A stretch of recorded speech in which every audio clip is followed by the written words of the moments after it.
They told you Tudor marriages were elegant, but they never mentioned the lives shattered behind closed doors. Beneath the polished greetings lay quiet wars no chronicle dared record. Every smile hid a wound. Every silence masked a threat. And every vow carried a cost no one admitted aloud. Tonight we walk back into those rooms and feel the battles history tried to forget. So, before you feel comfortable, take a moment to like the video and subscribe to the channel. Only if your heart truly wants to. If you do like it, leave a little comment letting me know what time it is where you are. Now, dim the lights. Adjust the pillow to fit your head. Turn on a fan to create a relaxing atmosphere. And let's begin this journey together tonight. If anyone were to stand at the threshold of a Tudor noble household, watching a bride step forward in her embroidered gown, it would be easy to believe that her life was beginning with hope.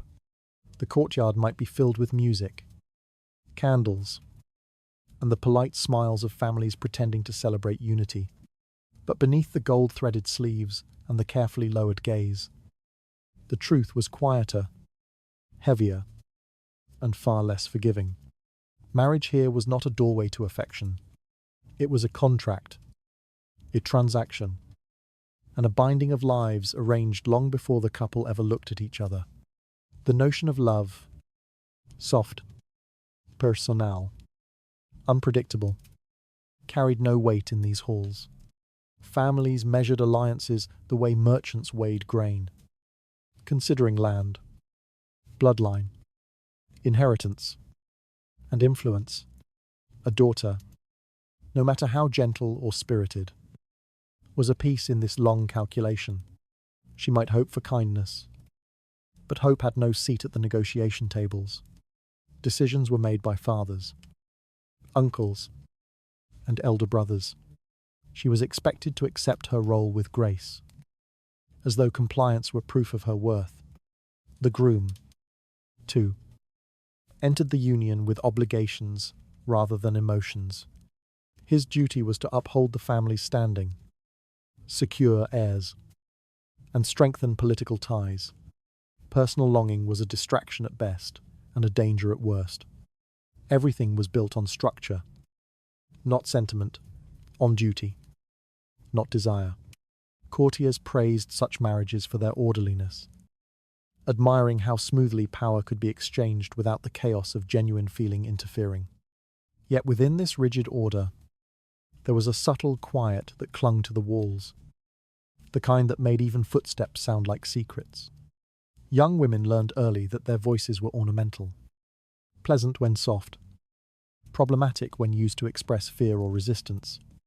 The expectation was simple: obey your father, then obey your husband. Submission was described as a virtue, but in practice, it was survival. What astonishes me is how easily an entire society could convince itself that emotion was unnecessary for a lifelong bond. It is almost absurd, viewed from the present, that people treated their own futures with the same detachment used for arranging livestock or estates. Yet in Tudor, noble families, it was normal, even celebrated. Marriages were not private matters. They were public symbols of a family's stability. Any hint of individuality risked destabilizing the delicate threads of reputation. For the bride, the wedding day often felt like a departure from her own life, rather than an entry into a new one. She stepped across the threshold of her husband's home, as though crossing into unfamiliar terrain. Every face that greeted her was both witness and judge. The servants watched to learn how she carried herself. The in-laws observed to see whether she understood her duties. Her husband regarded her not as a partner, but as an extension of his lineage, a vessel for future children, a keeper of household harmony. In this environment, modesty became armor. A woman who asked for nothing could not be accused of wanting too much. A woman who spoke little could not be misquoted. A woman who did not show her heart could not have it used against her. Restraint was survival, and silence was safety. Even moments of softness, turning toward a window for a glimpse of daylight, brushing a hand along a wooden banister, or adjusting a ribbon to calm trembling fingers, carried the weight of unspoken expectations.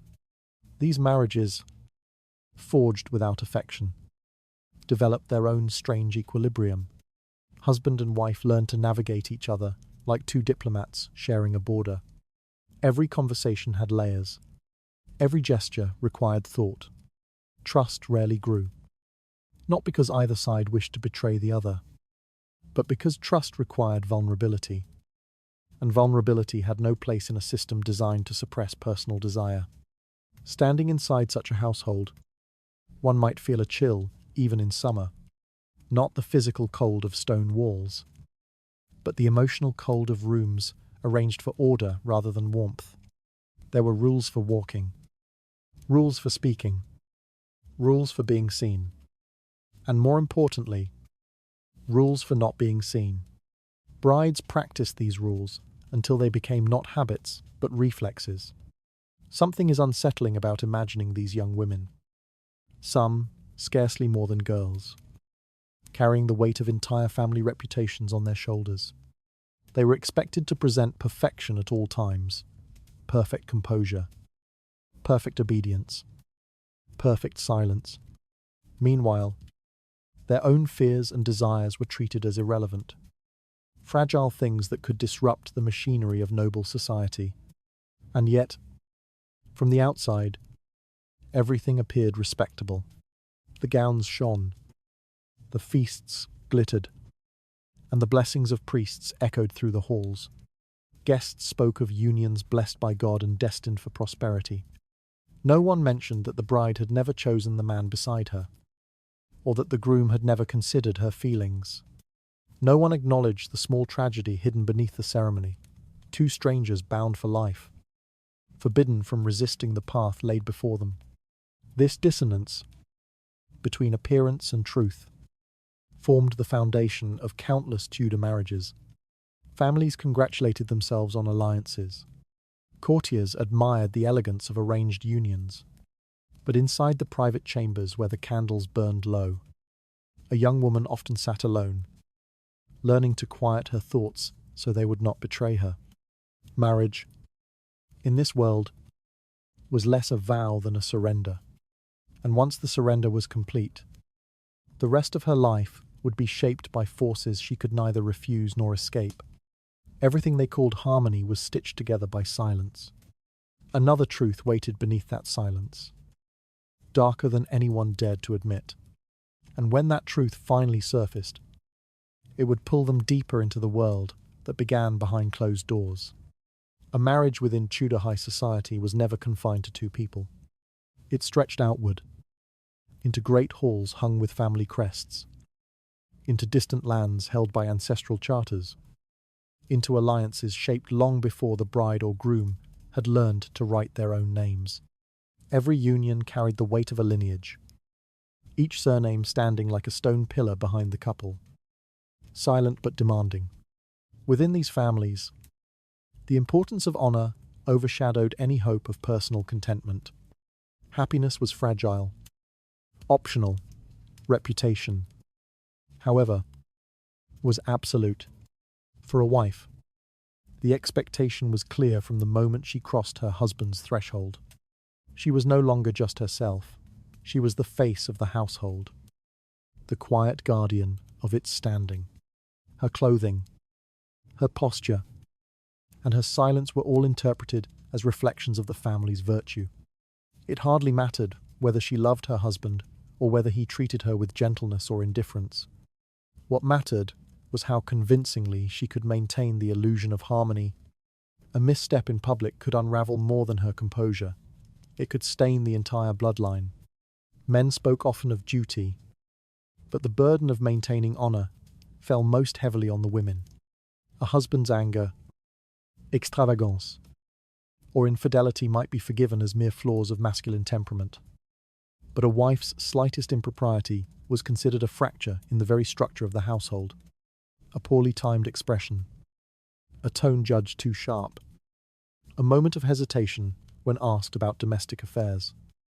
These tiny cracks could grow into accusations, whispers, and scandal. In Tudor society, Scandal travelled faster than truth and lived longer than the people it consumed. Families feared disgrace, with a fervour bordering on superstition. A rumour could erode alliances carefully cultivated over generations. A single accusation could change how neighbours bowed, how servants watched, how letters were signed. Behind velvet curtains, mothers instructed daughters in the art of preserving dignity at all costs, even if it meant swallowing humiliation until it settled like lead in their chests. Brides were reminded that their husbands' households depended on them, their restraint, their patience, their silence. A woman who failed to uphold these expectations was not merely shamed, she was blamed for any misfortune that befell the family. Yet the cruelest truth was that honour was not something a wife could control. She might bend herself into obedience, yet still be held liable for things beyond her reach. If her husband gambled away a fortune, she was accused of failing to keep him steady. If he quarrelled with a rival, she was faulted for not smoothing the tensions behind closed doors. And if he strayed into the arms of another woman, the world wondered what deficiency in her had driven him there. Responsibility was hers, while authority remained his. Such contradictions shaped the daily rhythm of her life. Every gesture had to be carefully measured. Even moments of stillness were observed. She learned to move with the soft precision of someone walking across thin ice, hoping no sound would betray a crack beneath her. Servants carried tales. Neighbours remembered details. A single overheard sigh could become fodder for a dozen interpretations. In this environment, survival meant learning to hide emotions so deeply that even she forgot where she placed them. Within the great houses, corridors stretched long and shadowed. Tapestries, muffled footsteps, but not the weight of expectation. The wife walked those halls, knowing she was watched from every angle. By in-laws, guarding the family's legacy. By attendants eager to detect weakness. By her husband, who relied on her to maintain the outer shell of respectability. She might long for affection, or simply for a moment in which she could breathe without caution. But longing was a private luxury. Publicly, she was the embodiment of composure. It was not unusual for a woman to endure quiet shame rather than risk dishonour.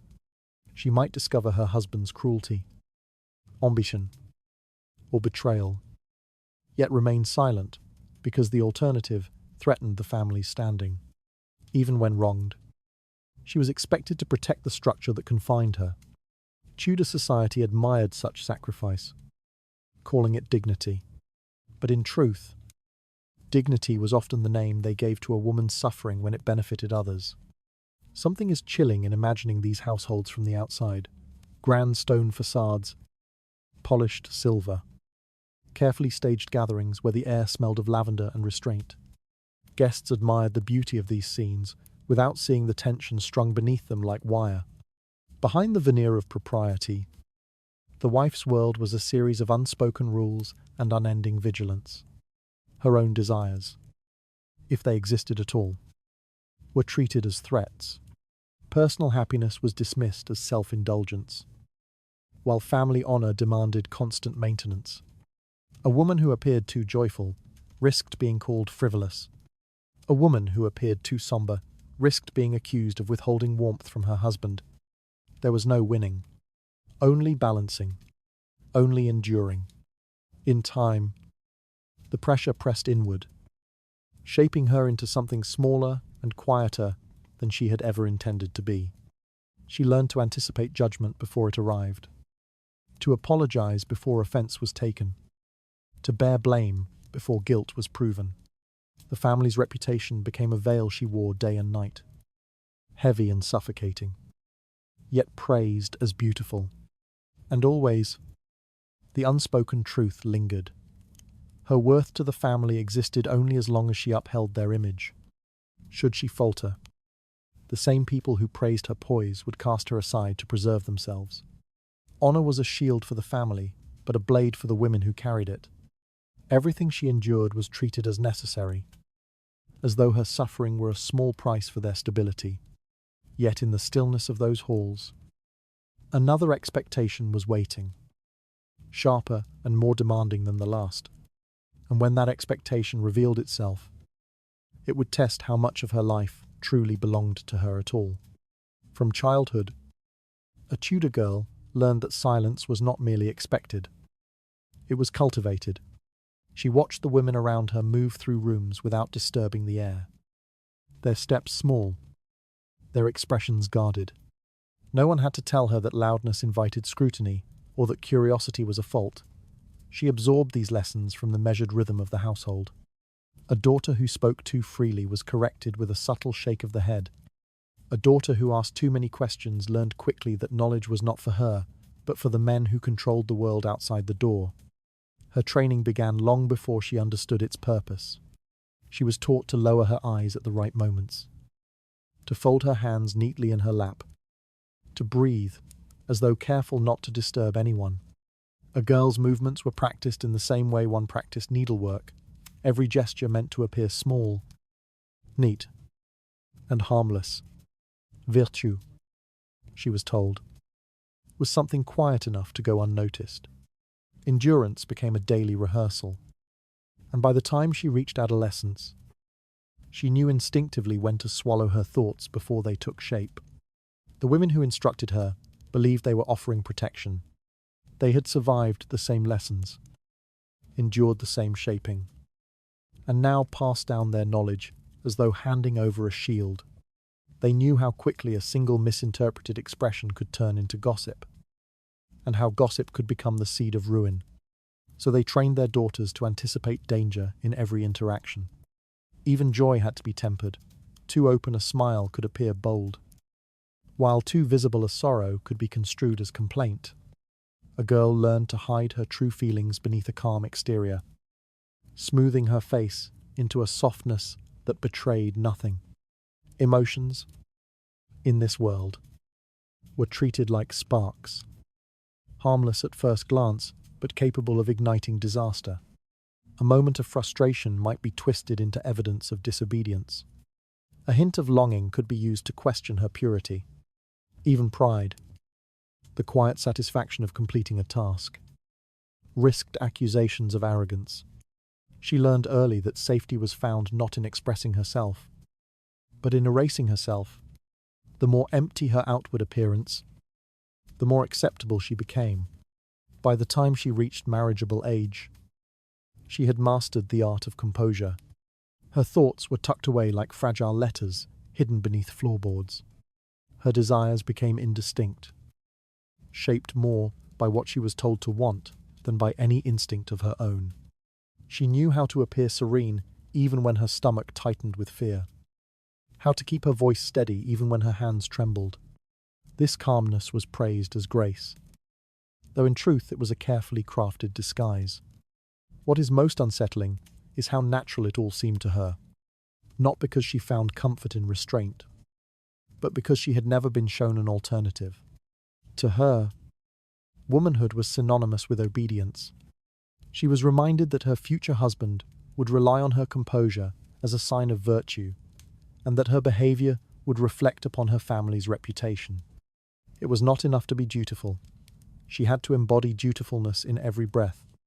The smallest moments shaped her deeply, sitting at the embroidery frame while older women whispered warnings, watching her mother rise from the table without protest when men interrupted, hearing the quiet disappointment in her father's voice when she spoke out of turn. None of these incidents seemed harmful on their own, yet together they built the invisible cage she would carry for the rest of her life. Behind that composure, however, a girl often hid a restless interior world. She might wonder why her brother was permitted to speak boldly while she was encouraged to fade into the background.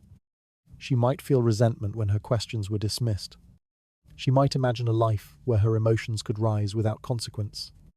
But these thoughts lived only in the privacy of her mind, flickering briefly like candlelight before being extinguished by duty. In the quiet of her room, she sometimes practiced smiles in the mirror, soft enough to appear modest, warm enough to avoid suspicion, yet empty enough to reveal nothing of herself. She learned how to appear attentive even when her thoughts drifted into places she would never dare name aloud. There was skill in this performance, the kind that required constant vigilance. One slip could undo years of carefully constructed decorum. What Tudor society expected of its daughters was not simply obedience but transformation. They were shaped into pleasing surfaces, untroubled and compliant, their true selves hidden beneath layers of practiced restraint. A girl who mastered this art was praised. A girl who struggled was scolded until she learned. And a girl who resisted, if such a girl existed, left no trace in the records that survived. By the time she stood at the threshold of adulthood, she understood her role perfectly. She was not meant to alter the world she entered, only to endure it with quiet precision. No one asked about her inner life. No one wondered what she feared, or hoped for, or mourned. These things belonged to her alone, and even then only in secret. Everything she learned was designed to keep her small, steady, and silent. Yet beneath the stillness of her practiced demeanor, something fragile continued to breathe. In the quiet hours ahead, that fragile thing would face a truth she had never been taught to withstand. The documents that bound a Tudor marriage were spotless, ink pressed cleanly into parchment, seals affixed with solemn ceremony. Witnesses gathered to approve what looked like order and dignity. From the outside, there was nothing to question. A bride and groom appeared side by side, steady and composed, their union treated as a sign of stability within the family. But the page was a mask, and the mask hid a far quieter form of violence. It was the kind that left no visible marks, the kind carried in silence from room to room, the kind the world preferred not to see. Within the household, control seeped into every corner. A husband could determine where his wife stood, how she spoke, what she wore, whom she greeted, and how long she remained in any room. None of these commands were shouted. They were delivered as expectations, woven into the structure of daily life, until obedience resembled instinct. There was no need for raised voices when the rules had already been carved into her.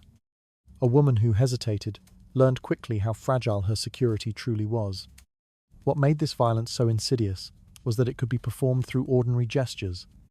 A hand placed too firmly on her shoulder, a door closed quietly, but with unmistakable finality. A comment whispered just loud enough to remind her of her position. These were acts stripped of drama, the kind that left no evidence except the tightening of her breath. Anyone watching from afar might mistake them for affection or propriety. Only she understood how each gesture narrowed the space she had left to breathe. Day after day, she measured her movements to avoid provoking displeasure. A misinterpreted tone might freeze the atmosphere of an entire room. A moment of distraction could be taken as insolence. A poorly timed question might be catalogued as defiance. Her husband did not need to express anger openly. His silence, sharpened by expectation, was punishment enough. It was remarkable how deeply stillness could wound when wielded by someone who owned the walls around her. In these marriages, harm was not delivered in bursts. It accumulated. A word withheld at dinner, a glance cast like a boundary stone, restrictions disguised as concern.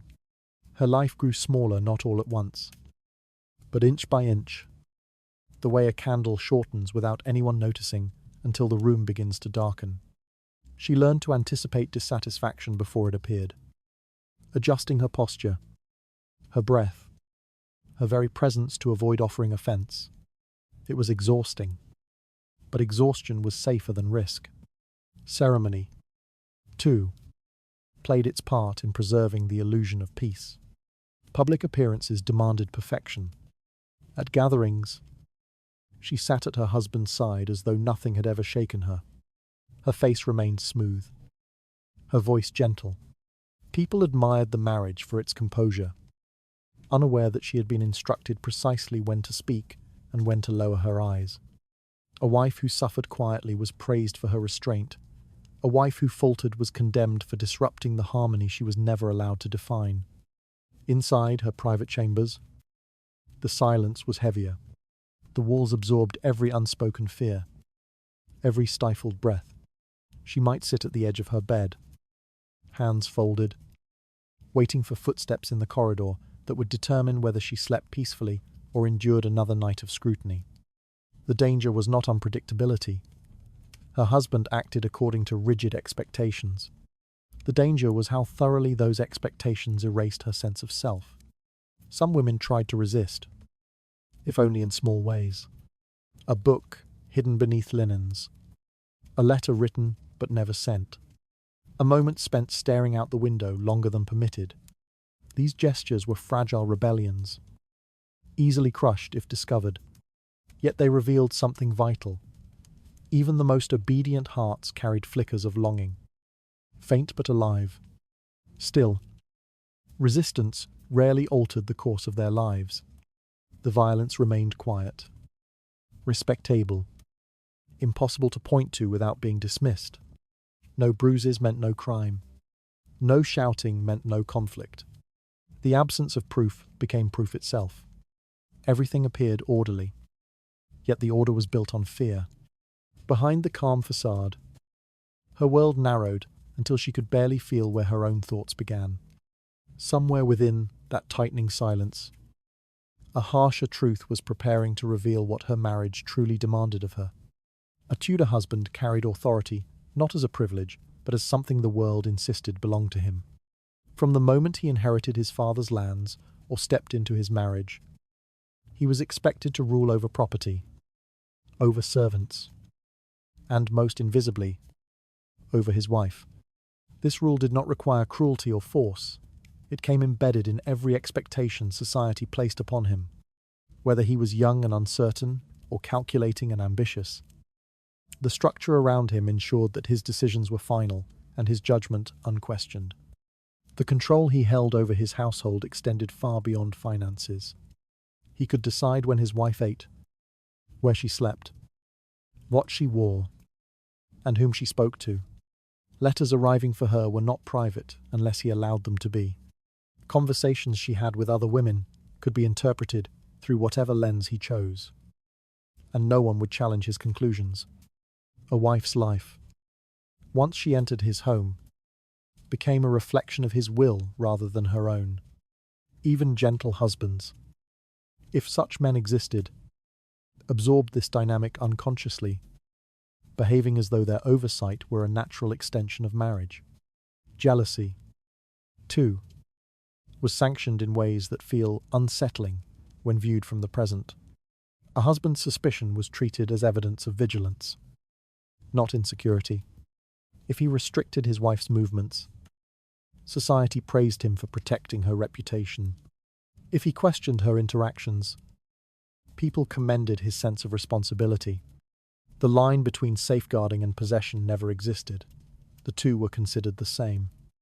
A wife who resisted these limits risked being labelled disobedient, which was, in the eyes of her peers, far more shameful than a husband's unchecked jealousy. Some husbands cloaked their oversight in politeness, offering explanations wrapped in concern. Others used silence as a sharper tool, letting a glance or a pause reveal their displeasure. Control did not need raised voices. Its effectiveness depended on presence, not volume. The wife learned to read the smallest shifts in her husband's expression, adjusting her behavior before reprimands took shape. She adapted to his moods, the way plants lean toward or away from light, not out of desire but survival. Some men enforced their authority with methodical precision, as though managing a household were akin to managing a ledger. They monitored visitors, noted discrepancies in routine, and interpreted every change as potential disorder. Their wives lived beneath this constant evaluation, knowing that the smallest misstep could be recast as defiance. It was striking how easily scrutiny could masquerade as duty, and how quickly duty could become an unspoken threat. Even outside the home, the husband's role as overseer was publicly affirmed. Neighbours deferred to his version of events. Servants carried tales that favoured him, Clergy reminded wives of their obligation to obey. Legal systems offered no refuge. A woman's testimony held little weight, and her grievances were often treated as misunderstandings or exaggerations. The husband, after all, was assumed to act for the good of the household. Whether he actually did so was irrelevant. Yet perhaps the most chilling aspect of his authority was how quiet it could be. A wife might go years without hearing a harsh word, and still feel the confines of his expectations closing around her. The rules did not need repeating. They were embedded in the architecture of her life. When she walked through the halls, she sensed the limits of where she belonged. When she sat beside him at dinner, she understood the cost of speaking out of turn. When she retired to her room, she knew that her privacy existed only because he permitted it. In this world, obedience was not a choice, but a condition of survival. A woman who tried to assert her own desires often found herself labelled troublesome. A woman who accepted her husband's authority was praised for her virtue. Even as her inner life dimmed beneath the weight of expectations, her husband's control, endorsed by custom and reinforced by law, shaped every part of her existence with a quiet, relentless precision. There were moments, of course, when she wondered what life she might have lived had she been allowed to choose her path. But such thoughts drifted like smoke, visible for a moment, then quickly dispersed by the demands of the world around her. Her husband remained the center of that world, a figure she could neither escape nor fully understand. Everything in her life seemed arranged to affirm his authority, even in the smallest gestures. Yet beneath the appearance of order, a more complicated truth stirred, one she was never meant to acknowledge. Within that truth lay the first hints of a tension that would soon reshape the fragile balance of their household. Adultery in Tudor High Society lived in a strange space between silence and acceptance, a contradiction shaped by power, gender, and fear. For noblemen, straying beyond the marriage bed was treated as an unfortunate habit rather than a moral failing. Their affairs were whispered about with a kind of resigned indulgence, the way one might discuss a nobleman's gambling or his taste for expensive wine. A man's desires were considered natural forces, difficult to restrain, and society preferred not to look too closely at where those desires led him. But the same leniency that protected men carved deadly expectations for women. A wife was required to be unwavering in loyalty, even when her husband was anything but. Her virtue served as the foundation of her family's reputation, and a single misinterpreted glance could crumble everything her lineage depended upon. Expectations of fidelity belonged almost entirely to her. If she faltered, if she even appeared capable of faltering, the consequences reached far beyond personal disgrace. Her betrayal was interpreted not as a private matter, but as a threat to the stability of households, alliances, and inheritances. For that reason, women carried their fears quietly. They knew their husbands might entertain mistresses, some nearly as public as their marriages, but they also knew they themselves could not afford even the shadow of suspicion. A husband might return from a late-night gathering with perfume on his sleeves, or a softness in his voice that suggested another presence. But his wife would be expected to greet him with poise. Anger could be construed as disrespect, sorrow as weakness, and jealousy as vanity. She learned to swallow those emotions before they rose, burying them deep where no one could accuse her of impropriety. Meanwhile, noblemen moved through these dynamics with confidence born of protection. Their affairs might complicate politics or stir gossip, but rarely did they invite punishment. A well-placed apology, a new alliance, or a simple shift in public attention could restore their standing. They possessed the advantage of mobility. They could step into private chambers, cross city boundaries, or travel abroad under the guise of duty. The world opened to them in ways that allowed secrets to remain hidden. For women, secrecy was their only defense, and their greatest danger. A wife who entertained even the faintest hint of romantic interest outside her marriage risked accusations that reached far beyond immorality. Adultery could be interpreted as treason. A child conceived with another man threatened bloodlines, inheritances, and territorial claims. In a society where families built their futures upon lineage, an unfaithful woman became a political threat. Her body, unfairly, held the potential to destabilize dynasties, and so her behavior was policed with merciless vigilance. This imbalance created an atmosphere thick with tension. Lovers' glances, shared greetings, or accidental touches became dangerous currency. Women learned to move through hallways with their eyes lowered, aware that even friendliness could be twisted into evidence. Servants watched more closely than anyone, for their livelihoods depended on aligning with the husband's interpretation. Rumors flowed easily, swelling and shrinking to match the ambitions of those who shared them. Silence was a woman's shield, but it was also her burden. Some women did risk affairs, often driven not by recklessness, but by loneliness so profound it hollowed them from the inside. A kind word, a gentle touch, or a stolen moment of understanding could become irresistible in a life otherwise ruled by rigidity and control. Yet they knew each step into forbidden territory tightened the noose around their own necks. The closer they moved toward affection, the closer they came to destruction. Few stories of such lovers ended quietly. Most disappeared into the margins of court chronicles, noted only as cautionary examples. What is most striking is how the danger of adultery shaped even the marriages that remained intact. Wives monitored their behavior with relentless precision, ensuring they never gave cause for suspicion. Husbands, emboldened by double standards, believed themselves immune from consequences. Their power allowed them to impose fear upon others while remaining untouched by it. The entire system thrived on this imbalance, reinforcing a world where passion was permitted only to the dominant and forbidden to the vulnerable. Behind closed doors, the emotional cost was immense. Women carried heavy silence in their chests, learning to endure humiliation without protest. Men carried entitlement shaped by generations of expectation. A marriage could appear harmonious, yet beneath the surface lay the constant threat that one misread gesture might unravel lives. Everything about these unions rested on fear, disguised as morality. Beneath the polished surfaces of noble households, betrayal lingered like a cold draught no one dared acknowledge.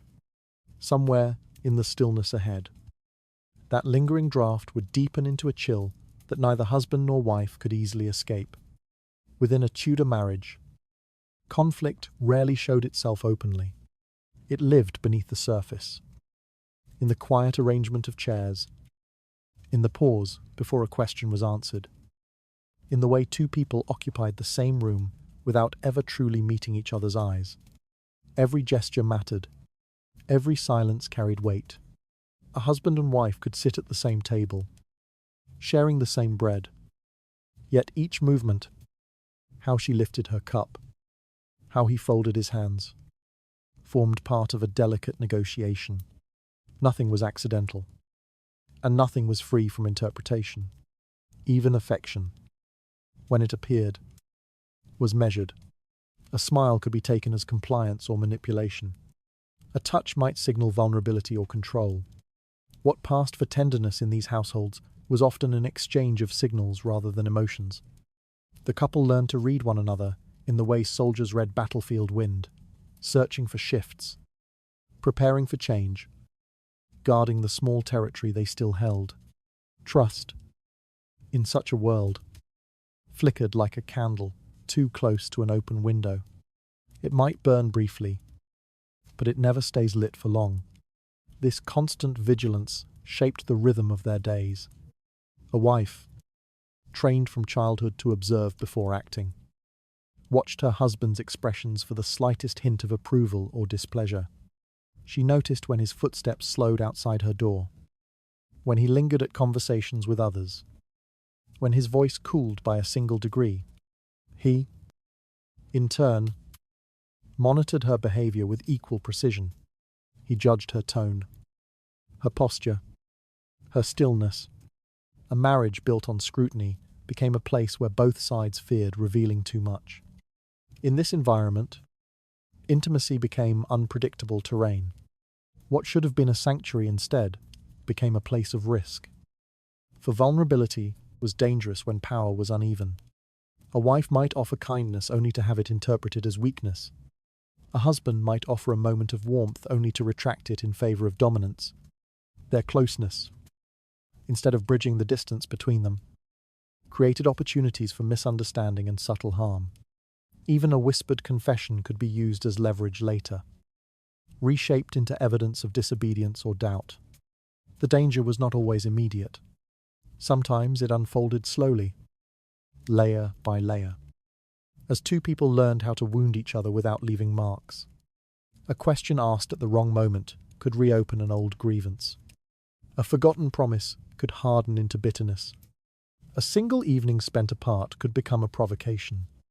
They walked through these encounters carefully, like travelers navigating unfamiliar ground at dusk. Every step required calculation. Yet beneath all this tension lay something even more unsettling: the genuine desire for connection. Both husband and wife felt its pull, however faintly or reluctantly. But the desire itself became a liability. If she cared too much, he gained more control. If he cared too much, she gained the rare advantage of insight. And so, each kept their emotions guarded, holding affection like a secret too fragile to expose. They lived in the same home, but protected themselves as though they lived on opposite sides of a shifting border. There were moments when this war quieted, moments when they sat together in unexpected calm, when neither watched nor calculated, when a brief softness passed between them like the last light of day. But such moments rarely lasted. Responsibility returned. Expectations resumed their place. The fragile peace cracked, replaced once again by caution. In a world shaped by duty and reputation, even sincere emotion struggled to survive. What made this hidden battlefield so devastating was its subtlety. Outsiders saw a composed couple, united in purpose, dignified in their roles. They saw harmony in the way the wife moved beside her husband, in how he guided her through gatherings, in the careful rhythm of their speech. Only the walls of the home heard the truth, the quiet struggles, the shifting power, the words left unsaid out of fear rather than respect. In time, the exhaustion of this constant negotiation settled into their bones. Each grew skilled at choosing which parts of themselves to reveal and which parts to bury. They became experts in restraint, performers on a domestic stage where the slightest misstep altered the entire script. The marriage, rigid on the outside, pulsed with unspoken conflict beneath its polished surface. A battlefield does not always require blood to be real. Sometimes it requires only two people who have no safe place to stand, not even beside each other. Everything between them became a negotiation of shadows, where meaning shifted with every breath. Beneath their shared roof, peace depended on silence rather than understanding. As the quiet deepened around them, a reckoning drew nearer, one neither husband nor wife was prepared to face. Love, in Tudor society, was never a simple sentiment. It was a force treated with suspicion, a spark viewed as dangerous when it appeared in the wrong place or at the wrong time. A noblewoman might feel her heart stir towards someone gentle, someone attentive, someone unlike the husband she had been given. But that stirring was perilous. To love the wrong person was not merely a moral failing. It was a crime of circumstance, a misstep that could end a life long before a blade or illness ever touched her. The danger did not come from passion itself, but from the shifting loyalties it suggested. A woman who admired another man risked being accused of betrayal, regardless of whether she ever acted upon her feelings. Even a passing glance could be twisted into evidence if someone wished to harm her.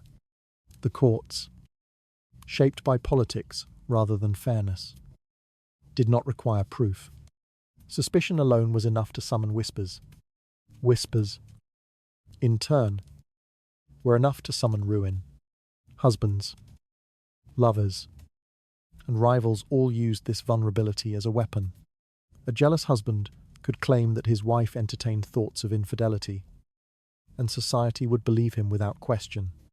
A disappointed suitor could insinuate impropriety, hoping to shift alliances in his favor. A member of the court, hoping to advance his standing, might spread rumors that cast her in a compromising light. The truth rarely mattered. What mattered was who spoke first and who spoke loudest. And the most treacherous moments were often the quiet ones.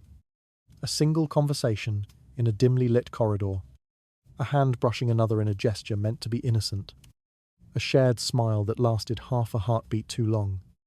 These tiny interactions could drift into dangerous territory, the way mist thickens into fog. Once suspicion settled, it clung to her, no matter how carefully she tried to move beyond it.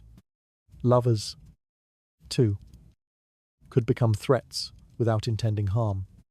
A man who returned her affection might promise secrecy, but secrecy was fragile in Tudor households. Servants watched, doors creaked, and walls were thin. Affection carried risk even when hidden well. A misplaced note, a token accidentally discovered, a careless look during a gathering. These could unravel everything. The woman bore the brunt of this peril. Her lover, if exposed, might suffer consequences, but she would suffer obliteration. The most chilling part was how easily the accusation turned into a justification for punishment. A husband could claim dishonor to regain control, to secure political advantage, or to free himself from an inconvenient wife. The law granted him overwhelming authority. If he insisted she had been unfaithful, few would challenge him. He did not need evidence. He did not need witnesses. He only needed a motive. And motives were plentiful in Tudor courts. Ambition, jealousy, resentment, fear. A woman, trapped in this unsteady world. She learned to guard her heart as though it were a dangerous blade she might accidentally cut herself on. She avoided lingering glances, softened her voice, kept her distance, and trained herself to feel nothing where feelings might flourish. Yet despite all her caution, loneliness created cracks that were difficult to seal. A tenderness offered at the wrong moment could become harder to refuse than any temptation she had prepared for. Still, she understood the cost. Loving the wrong person could collapse alliances between families, call inheritances into question, or jeopardize political negotiations. In such a world, her heart was not seen as her own. It belonged to the family she had married into, to the husband who watched her carefully, to the society that judged every movement as though her worth depended on stillness. The cruel irony was this: even loving the right person could destroy her. If her husband doubted her devotion, he might wield suspicion as a tool. If a rival envied her status, he might spread lies to diminish her influence. If someone sought favor with her husband, they might offer accusations as a gift. She lived surrounded by people who understood the power of rumor, and none hesitated to use it when convenient. Yet she could not erase the small human truth that lingered within her, the desire to be seen, to be understood, to be touched gently in a world built on obedience. That longing was what made her vulnerable, what placed her in danger, even when she tried to bury it deep. And so she remained caught between fear and yearning, knowing that either could undo her. To love wrongly was deadly. To love openly was impossible. To love at all was a risk she never fully escaped. Everything she felt existed behind a curtain of caution, where emotion itself became a liability.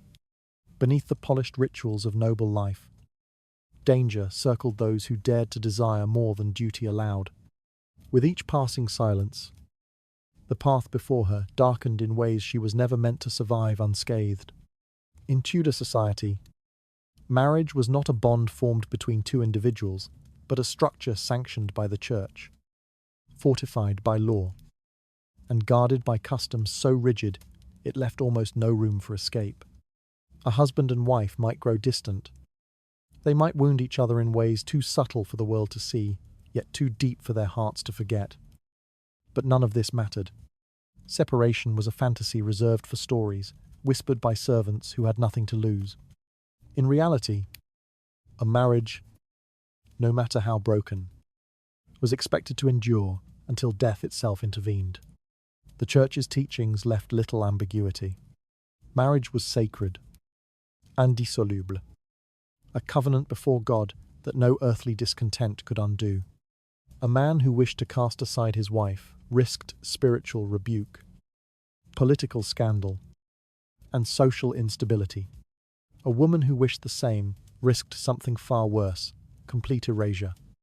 To question the permanence of marriage was to question divine order itself. The weight of this doctrine pressed hardest on wives, for they had the least power and the most to fear.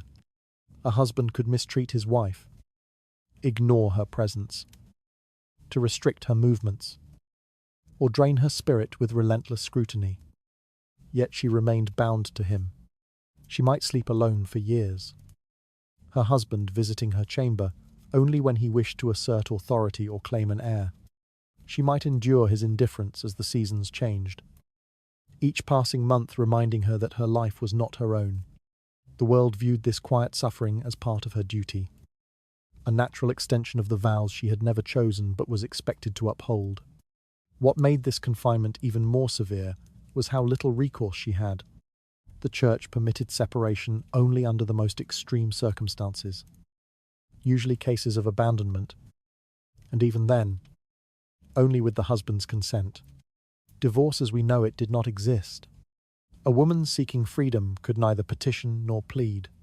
She remained tethered to the marriage regardless of cruelty, neglect, or despair. Her only escape, whispered in the darkest corners of the household, was death, his or hers. Such thoughts were never spoken aloud, yet they lingered, heavy as winter air. Inside these marriages, silence became its own kind of prison. A woman might sit in her chamber, listening to the faint echo of footsteps in the corridor, knowing each step belonged to someone who controlled her fate completely. She learned to endure the weight of each passing day, her thoughts narrowing to the smallest routines, folding linens, tending the fire, smoothing the wrinkles in her gown. These small rituals offered fleeting comfort in a life where the larger structure remained immovable. In some households, the oppression took the form of indifference rather than cruelty. A wife might find herself forgotten, treated more like a piece of furniture than a partner. The pain of invisibility carved its own quiet wounds. To be ignored so thoroughly was a form of erasure that left no marks, yet hollowed her slowly, like water wearing away stone. Still, she was expected to remain dignified, to play her role without complaint, to embody patience, even when patience was all she had left. Other marriages were far darker, shaped by threats delivered in whispers or through the tightening of a husband's jaw when displeasure stirred. A wife learned to gauge danger from these small signals. She mastered the art of stillness, hoping that if she made herself small enough, quiet enough, the storm would pass. Servants understood this dynamic but rarely intervened. Their own livelihoods depended on silence. The household became a place where everyone saw, yet no one acknowledged, the suffering woven into the fabric of daily life. Yet perhaps the cruelest aspect of all was how society praised endurance as virtue. A woman who remained steadfast despite her misery was admired for her moral strength. Her suffering became a public example of loyalty, her silence a model for other wives. No one asked what she felt in the privacy of her thoughts. No one imagined that behind her composed expression lived a longing for freedom so fierce it bordered on grief. Time moved slowly in these marriages, marked not by joy, but by the steady erosion of hope. A wife might watch the years pass through the windows of her home, each season reminding her of what she could not change. She grew older, her world shrinking until it consisted only of the rooms her husband permitted her to enter. Her identity became a shadow, trailing behind the expectations imposed upon her. And still, the vow held firm. For Tudor wives, the marriage contract was not a partnership, but a sentence carried out in plain sight. Upheld by everyone, questioned by no one. Death alone offered release. Whether it arrived gently or with the abrupt force of fate, everything she endured existed under the solemn promise that nothing would change until the grave intervened. Beneath the surface of her quiet obedience, despair settled like dust that refused to be swept away. When the weight of these vows finally shifted, it would reveal how deeply a lifetime of confinement had shaped her soul. In Tudor, noble households, the bedchamber carried a weight that reached far beyond intimacy. It was a stage on which duty replaced tenderness and political expectation overshadowed affection. The world outside might admire a couple for their elegance or their apparent harmony, but the true measure of a marriage, its worth, its success, its legitimacy, was determined in the silent hours behind closed doors. In that space, a woman's body became less her own and more the vessel through which lineage, property, and power were secured. Producing heirs was not merely desired, it was demanded. A noble family depended upon continuity, upon sons who could inherit lands and titles, daughters who could be traded into alliances. Each month carried its own unspoken expectations. Servants whispered, midwives calculated, in-laws watched with quiet anticipation. A wife might feel the pressure in every glance, every polite question at gatherings, every subtle pause when someone asked how she was faring. The hope for a child hung over her like a shadow that never lifted. Should the expected child fail to appear, suspicion grew, not toward the husband, whose fertility was seldom questioned, but toward the wife. Her body became the site of scrutiny, her health examined with unsettling precision. She might be instructed to rest more or rest less, to pray harder or complain less. Remedies were suggested in tones meant to sound gentle, but carried the bite of accusation. Failure to conceive was not treated as misfortune, but as inadequacy, a mark of her inability to fulfill the one responsibility society insisted mattered most.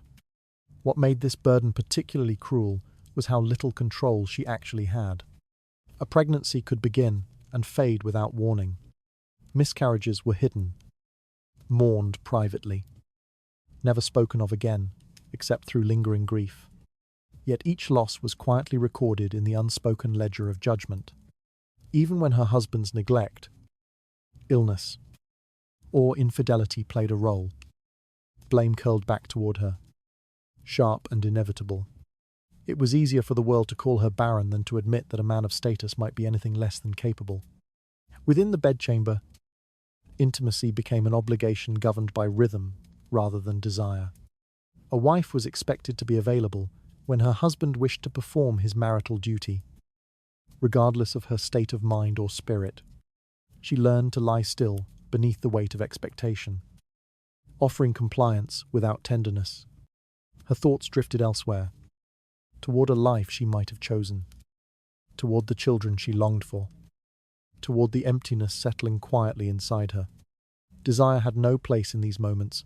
What mattered was the possibility of an heir. Even successful pregnancies brought little relief. A wife who carried a child did so under constant observation. Her appetite, her sleep, her posture, everything was noted. Every day offered opportunities for blame. She walked too quickly. She ate too little. She spoke too loudly. If tragedy struck, and the child did not survive, those same observations returned as accusations. A woman learned to protect herself by shrinking into stillness, hoping that silence might shield her from further criticism. The political implications of childbirth penetrated every part of the household. The arrival of a son secured the family's future. The arrival of a daughter altered strategic plans.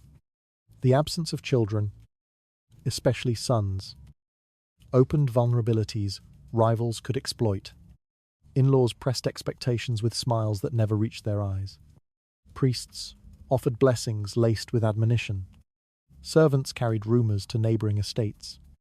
A wife felt all of it, the pressure settling into her bones like cold air on winter mornings, where love might have once existed between husband and wife. Responsibility now grew in its place. The bed, meant for solace, became a battleground of duty. She felt this each night as she smoothed the linens. Each morning, as she faced her husband across a table set with silver and silence, her body became a silent ledger of expectations unmet or fulfilled. Its worth measured by forces indifferent to her own desires. In time, the fear of failing her role shaped every part of her existence. She moved gently, breathed carefully, and prayed quietly. Each month brought fresh hope, fresh anxiety, fresh opportunities for disappointment. Others saw only calm perseverance. They never recognized the weight she carried, nor the loneliness that accompanied it. For a Tudor wife, the bedchamber was not a place of intimacy. It was a political space where alliances were secured, futures determined, and her value measured with cruel precision. Everything demanded of her was framed as duty, though it carved deeper wounds than anyone dared admit. Behind the curtains of the marital bed, the quiet struggle for lineage consumed her more thoroughly than any public expectation. Through the dim light of each passing night, the cost of her role edged closer to a truth she could no longer avoid. Along Tudor corridors, silence often carried more truth than spoken words. What looked like simple passageways, narrow, stone-lined, dimly lit by sputtering candles, were in fact arteries through which secrets quietly flowed. People moved with measured grace, yet every gesture, every pause, every shift of the eyes hinted at intentions that dared not be spoken aloud. In these enclosed spaces, alliances were formed, broken, and reformed without a single official word recorded. Secret communication thrived through subtlety rather than boldness. A folded slip of parchment tucked beneath a candlestick, a whispered phrase disguised as a courtesy, a fleeting brush of fingertips exchanged under the guise of assisting with a cloak. These small acts carried weight disproportionate to their size.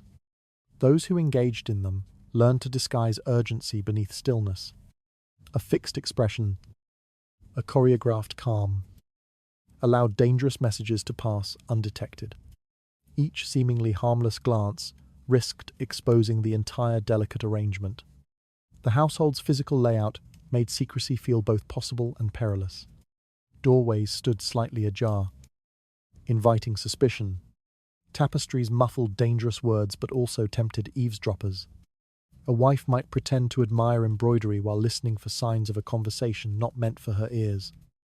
A husband might linger near a staircase, eyes narrowed, tracking who crossed paths at unusual hours. Even children sensed the tension, avoiding certain corridors without knowing why.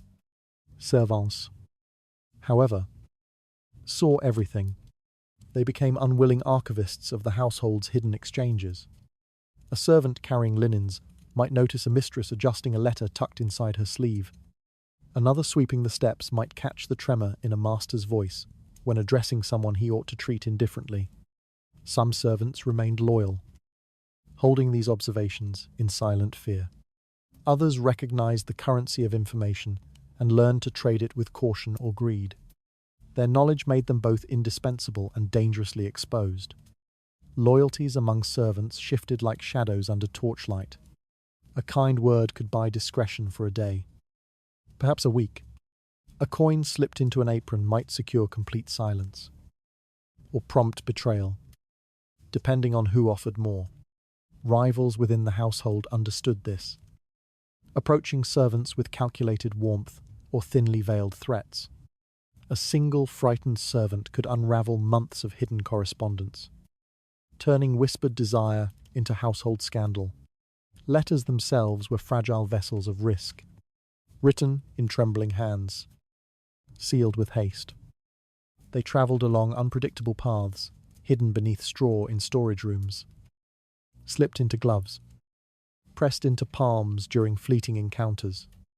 A misplaced letter might fall into a rival's hands or be discovered by a spouse whose suspicion had simmered for months. Those who dared write such letters lived in perpetual fear of ink betraying them. The slightest mistake, the wrong seal, the wrong servant, the wrong moment, could lead to devastating consequences. Even without written messages, the eyes remained traitors. A lingering look at the dining table, a quick flicker of recognition between two people who should have behaved as strangers, a slight stiffening when a certain name was spoken. These signs spoke loudly to those who knew how to read them. Husbands and wives, already bound by mistrust, born of duty rather than devotion, watched each other with quiet vigilance. Servants saw these observations unfold, passing their own silent judgments. Betrayal rarely announced itself with noise. It surfaced softly, a servant trembling with fear, torn between loyalty and self-preservation. A letter discovered beneath a cushion, a whispered conversation overheard by accident and reported with quivering uncertainty. Once suspicion took root, households transformed instantly. Doors were locked. Servants were reassigned. Conversations ceased mid-sentence when footsteps approached. A single revelation could fracture a marriage, alter inheritance plans, or destroy reputations beyond repair. Still, the cycle persisted. Human longing, ambition, and fear slipped through the cracks of restraint. A wife who felt unseen might reach for connection in secret. A husband seeking admiration might cultivate dangerous attachments. Servants, burdened with knowledge they never asked for, carried truths capable of shifting the household's balance. No rule, no vow, no punishment could suppress the quiet human need for recognition and power. By night, these corridors echoed with soft footsteps, some purposeful, some hesitant. The dim candlelight stretched shadows into distorted shapes that seemed to mirror the distortions of loyalty and desire within the household. Those who walked these halls learned to hold their breath when passing others, unsure whether they were witnessing a harmless encounter or stepping into the wake of a hidden betrayal. In such an environment, secrecy became more than survival. It became instinct. People learned to speak with their eyes, to write with caution, to trust rarely and reluctantly. The household's greatest dangers lived not in open confrontation, but in these small, fragile exchanges.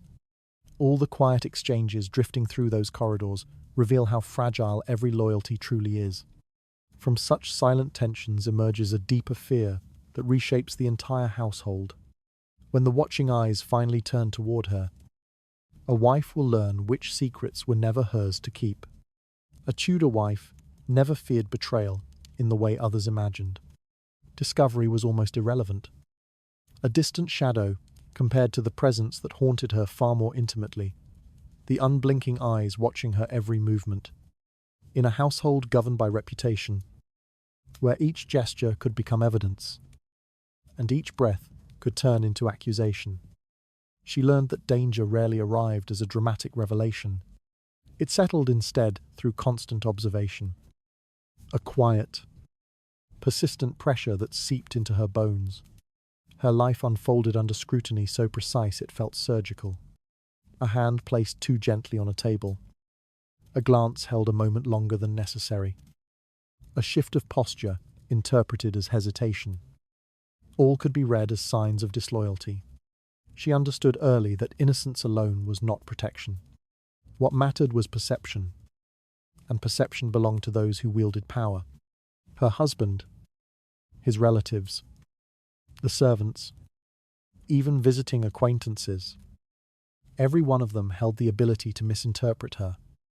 Intentionally or otherwise, she moved through the household with the care of someone navigating thin ice. Her footsteps softened, her voice tempered, her gestures refined until they resembled the stillness expected of a noblewoman. Yet beneath that stillness, an unspoken tension coiled tightly. She knew that no matter how carefully she behaved, suspicion could bloom without warning. Even a moment of vulnerability could be twisted into something damning. The danger intensified because observation rarely came from a single direction. Servants watched her out of curiosity or fear. In-laws observed her with the expectation that she remain worthy of the family's name. Her husband, shaped by a society that viewed female virtue as brittle and easily shattered, observed her for signs of imagined disobedience.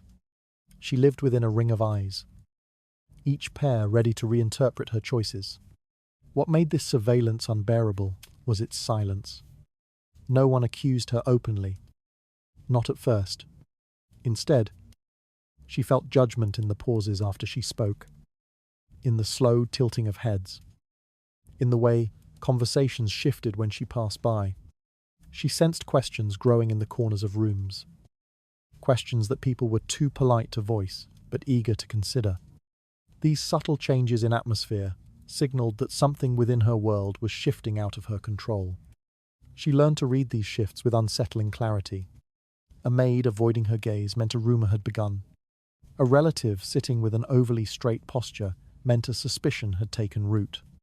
A husband speaking more softly than usual meant he had heard something he was not ready to reveal.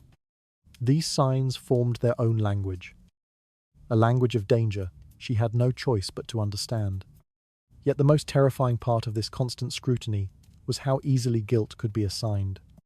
A misinterpreted conversation, a misplaced letter, a sympathetic word to the wrong person, all could be used against her.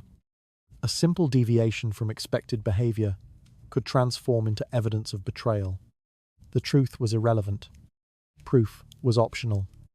The accusation itself carried enough weight to fracture her standing, and she had no safe space in which to breathe.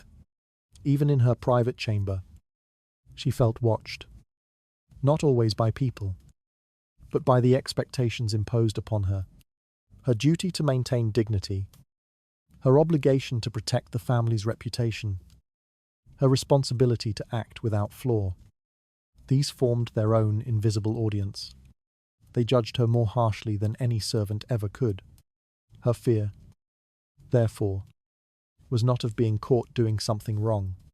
She feared that something perfectly innocent would be interpreted as wrong, and she would have no means of correcting it once a stain appeared on a woman's honor. Explanations held little value. The household, the community, even the church placed the burden of purity squarely upon her shoulders. Should she falter, they would not ask what truly happened. They would ask why she failed to prevent suspicion in the first place. So she lived cautiously, almost ritualistically. She repeated the same routes through the corridors. She kept her hands folded when not in use. She timed her smiles with precision, ensuring they appeared gracious but not suggestive. Her entire life became a performance she could never pause, not even in exhaustion. The pressure to maintain this careful balance crept into her sleep, her meals, her breath. There was no reprieve. And beneath this relentless vigilance, a deeper truth settled with chilling certainty. The threat was not discovery. It was misinterpretation. A Tudor wife could remain faithful in every sense and still be destroyed by a whisper, a glance, a fabricated narrative offered by someone seeking advantage. Her reputation, delicate as glass, could crack from the lightest touch. In such an environment, fear did not escalate through single events. It accumulated slowly, turning into a chronic ache that followed her through every corridor. She knew that one slip, however unintentional, could reshape her life permanently.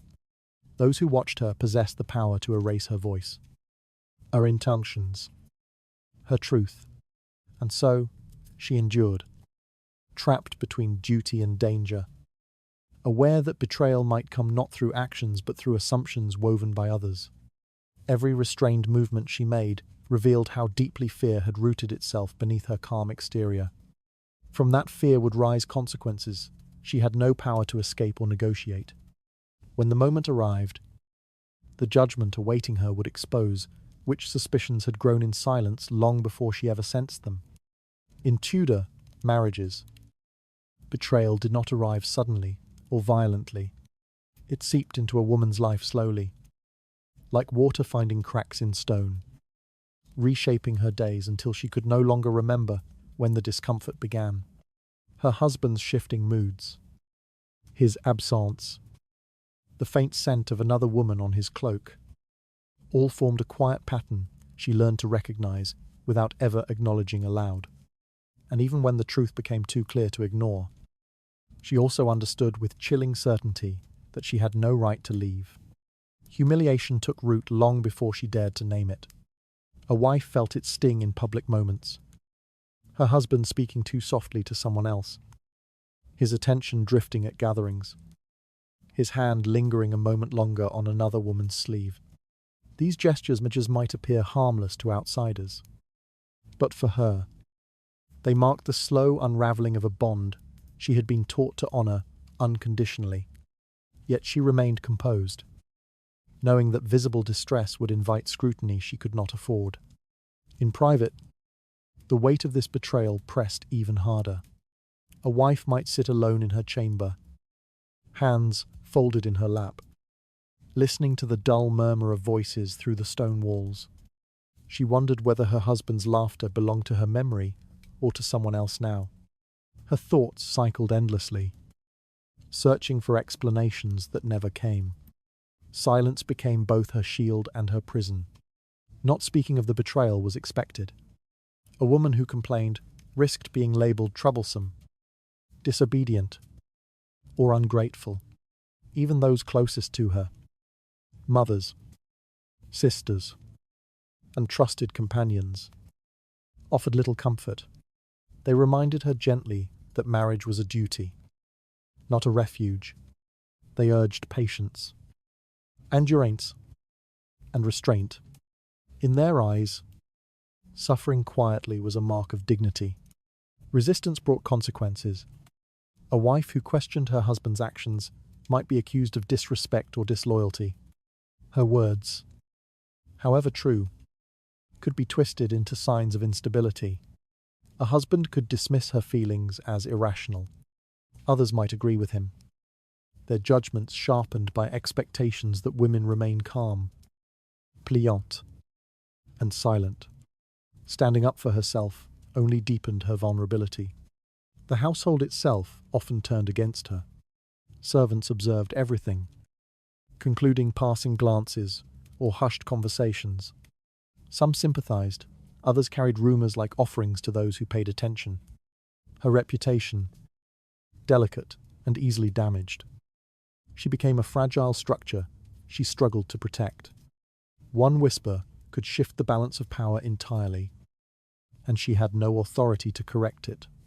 Humiliation settled into her daily routine. At meals, she kept her posture steady, while her husband's gaze drifted elsewhere. At gatherings, she forced her face into a calm expression, while others exchanged subtle looks she understood all too well. In the corridors, she walked with measured steps, aware that any sign of emotional fracture would be noted and repeated. Yet even with her composure intact, she felt the slow erosion of her place within the marriage. She noticed the shift in how people addressed her. Their voices softened with pity or sharpened with judgment. She recognized the slight delays in responses, the careful choice of words, the unspoken awareness of her husband's wandering loyalty, though she endured it all without protest. The knowledge weighed on her heavily. What made her suffering unbearable was not simply the betrayal itself, but the reality that she could not leave. Divorce was unthinkable. Separation was nearly impossible. Her life was legally, socially, and spiritually bound to the man who had wounded her. To leave him meant losing her home, her children, her security, and the fragile protection of her status. Every path toward freedom carried greater danger than staying. So she accepted the only option society allowed: endurance. She learned to breathe through the ache, to move with careful grace, to hide her grief in layers of practiced calm. Endurance became the quiet skill expected of her, praised by those who valued appearances more than truth. It molded her posture, her voice, her daily rituals, even in endurance. However, a quiet strength emerged. She did not break. She adapted. She shaped her sorrow into something manageable. A thin, controlled, folded tightly within her. The world around her might have viewed her silence as weakness, but beneath that stillness lived a deep understanding of her own limits and the cost of her survival. Her days unfolded in predictable patterns: the morning rituals, the distant presence of her husband, the murmurs of servants, the long hours of pretending not to see what she saw. Yet beneath these routines lay the unmistakable truth that she bore wounds society refused to acknowledge. And she continued, because there was no other choice. Every quiet day she endured revealed a strength that did not need to be spoken aloud. From that strength formed the hidden fractures her husband never realized he had created. Somewhere ahead, those fractures would widen into consequences no one in the household was prepared to face. Throughout Tudor High Society, a man's infidelity rarely carried the weight of scandal. It slipped easily into the rhythm of noble life, treated as a custom rather than a violation. While a woman's reputation could shatter from the slightest rumor, a man's wandering desires were met with indulgent smiles, quiet acceptance, or gentle admonitions that held no real consequence. This imbalance shaped the core of marital life, reinforcing a structure in which power belonged overwhelmingly to husbands. Affairs existed in the open spaces of the household: hallways, hunting trips, and social gatherings, where familiarity passed as courtesy and blurred boundaries were overlooked with practiced ease. A husband could show interest in another woman without fear. His gaze might linger, his voice soften, his visits become frequent. The household recognized these signs, yet most chose to look away. It was easier to pretend than to challenge the authority that protected him. His desires were never expected to remain contained. The double standard revealed itself with harsh clarity. A man's infidelity was framed as a minor lapse or natural inclination, while a woman's was treated as a dangerous upheaval capable of staining family honor. Even the suspicion of her disloyalty invited severe judgment. She was expected to uphold virtue not only for herself, but for the entire lineage. He, meanwhile, bore no such burden. A husband's freedom extended beyond behavior. It shaped the moral landscape around him. He could act without fear of ruin, and society reinforced this privilege through silence. Priests offered gentle reminders of marital duty, but stopped short of outright condemnation. Friends chuckled at rumors, treating them as private amusements. In-laws rarely interfered, unwilling to risk offending the man who held legal authority over their daughter or sister. The paths that restricted wives were cleared easily for husbands. The consequences of this imbalance seeped into the marriage itself. A wife might sit at the head of the table, maintaining perfect composure, while her husband arrived smelling faintly of another woman's perfume. She recognized the signs: the hurried adjustment of clothing, the aloofness that followed guilt, the sudden generosity meant to quiet suspicion. Yet she could not confront him without risking further humiliation. Her voice carried no authority in matters of loyalty. Even if she dared to question him, her concerns could be dismissed with frightening ease. A husband might call her overly sensitive or accuse her of imagining things. He could turn her fears back onto her, suggesting that her doubt revealed an unbecoming lack of trust. In a world where men shaped the perception of truth, her reality was fragile, easily overwritten by his words. Servants, too, understood this imbalance. They learned to treat the husband's indiscretions with careful neutrality.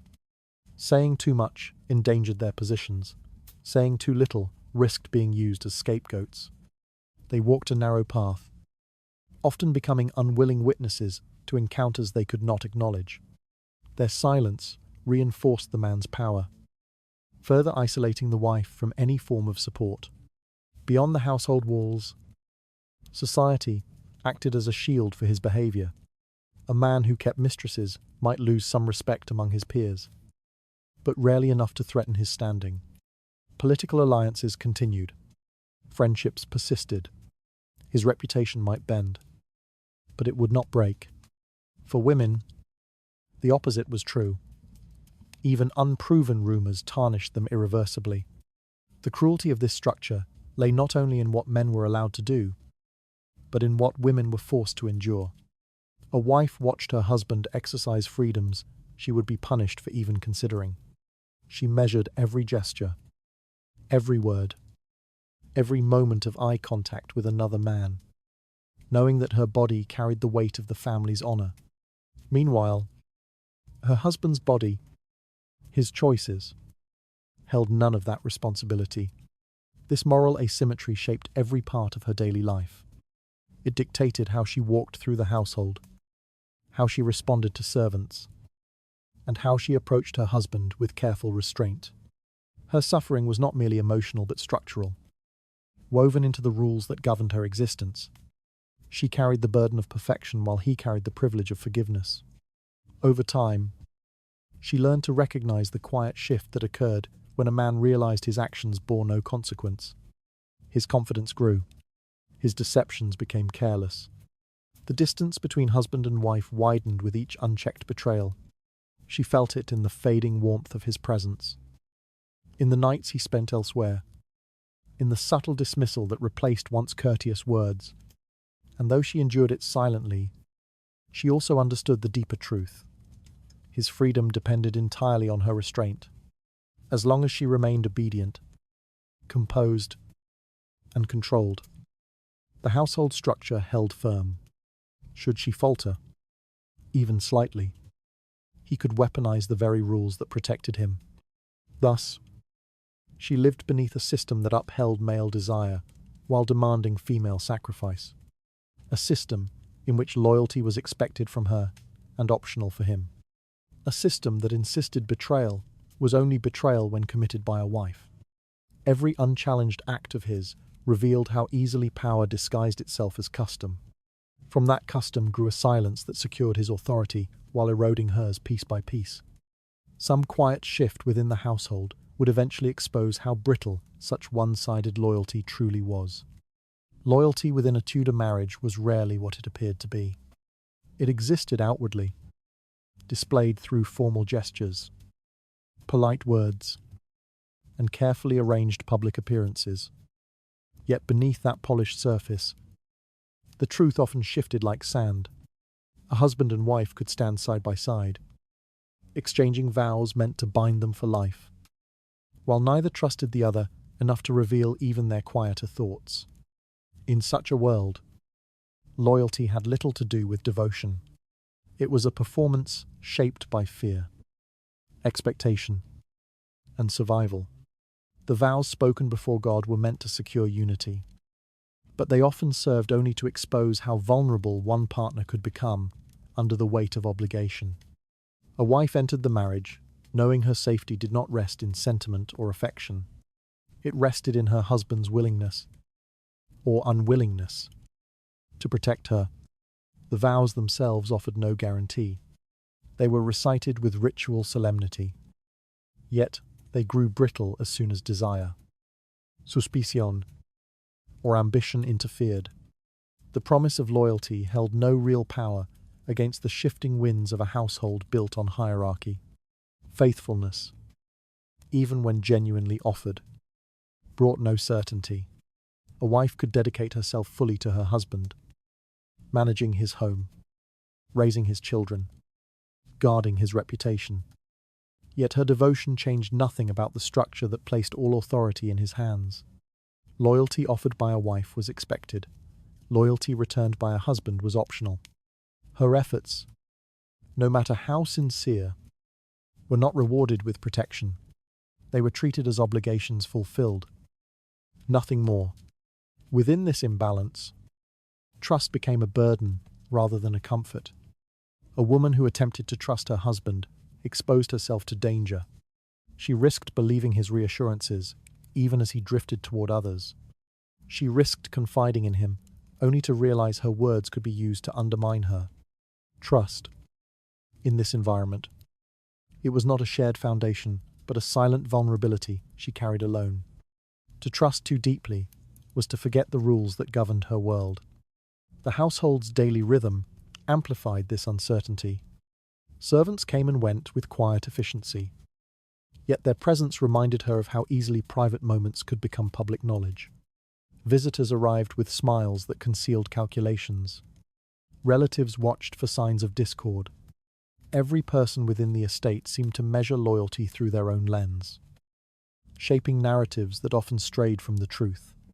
Gossip flowed more freely than compassion, and a single misinterpreted gesture could fracture reputations without warning.